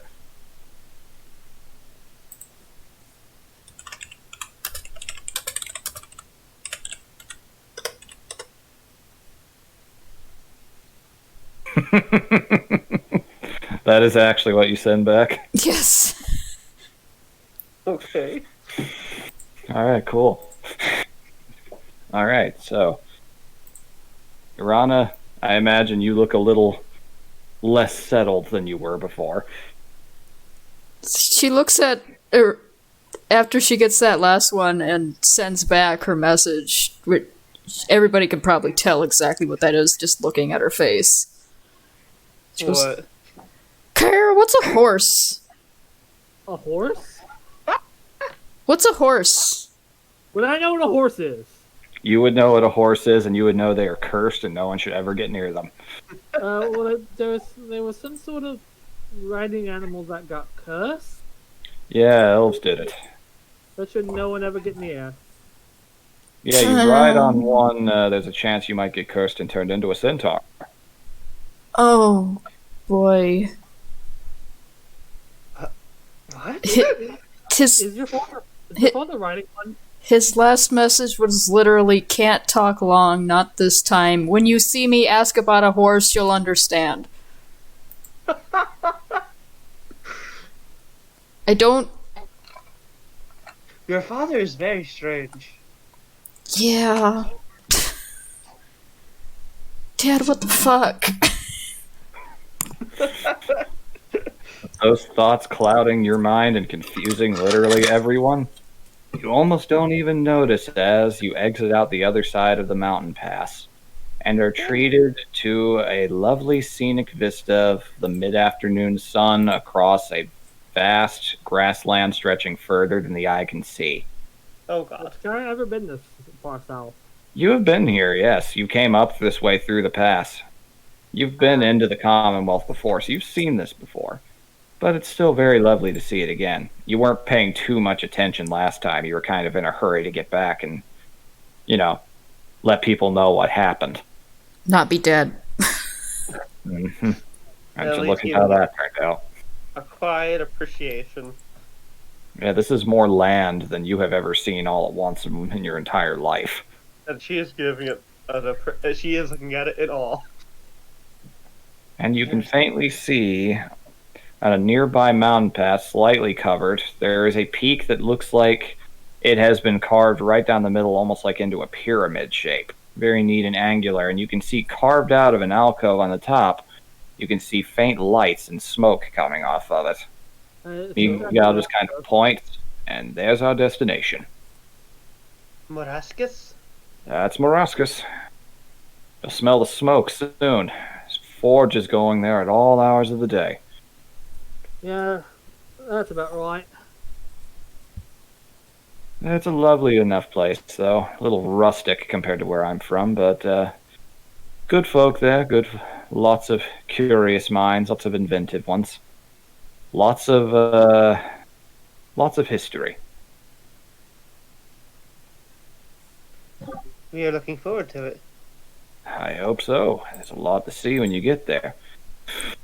Hopefully you find your answers, and that hopefully there's a Ragmuth cleric around there. It's anywhere to look. That's a place to start. Well, I think first things first, we need to stop at a guild office to drop these off. Yes, we are tired of filling them. Yes, in general, anytime you three go to a new place, you should look for the guild office first. Orascus has one. It's just, in general, a good idea to report where you are. That way, any messages being sent to you, any jobs, anything like that, they'll know where to send them. There's free lodging there as well if you've taken up a contract.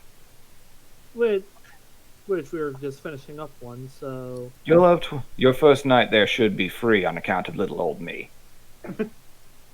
Though I don't know how the guild lodgings in Marascus are. They might be crowded, they might be a little dingy.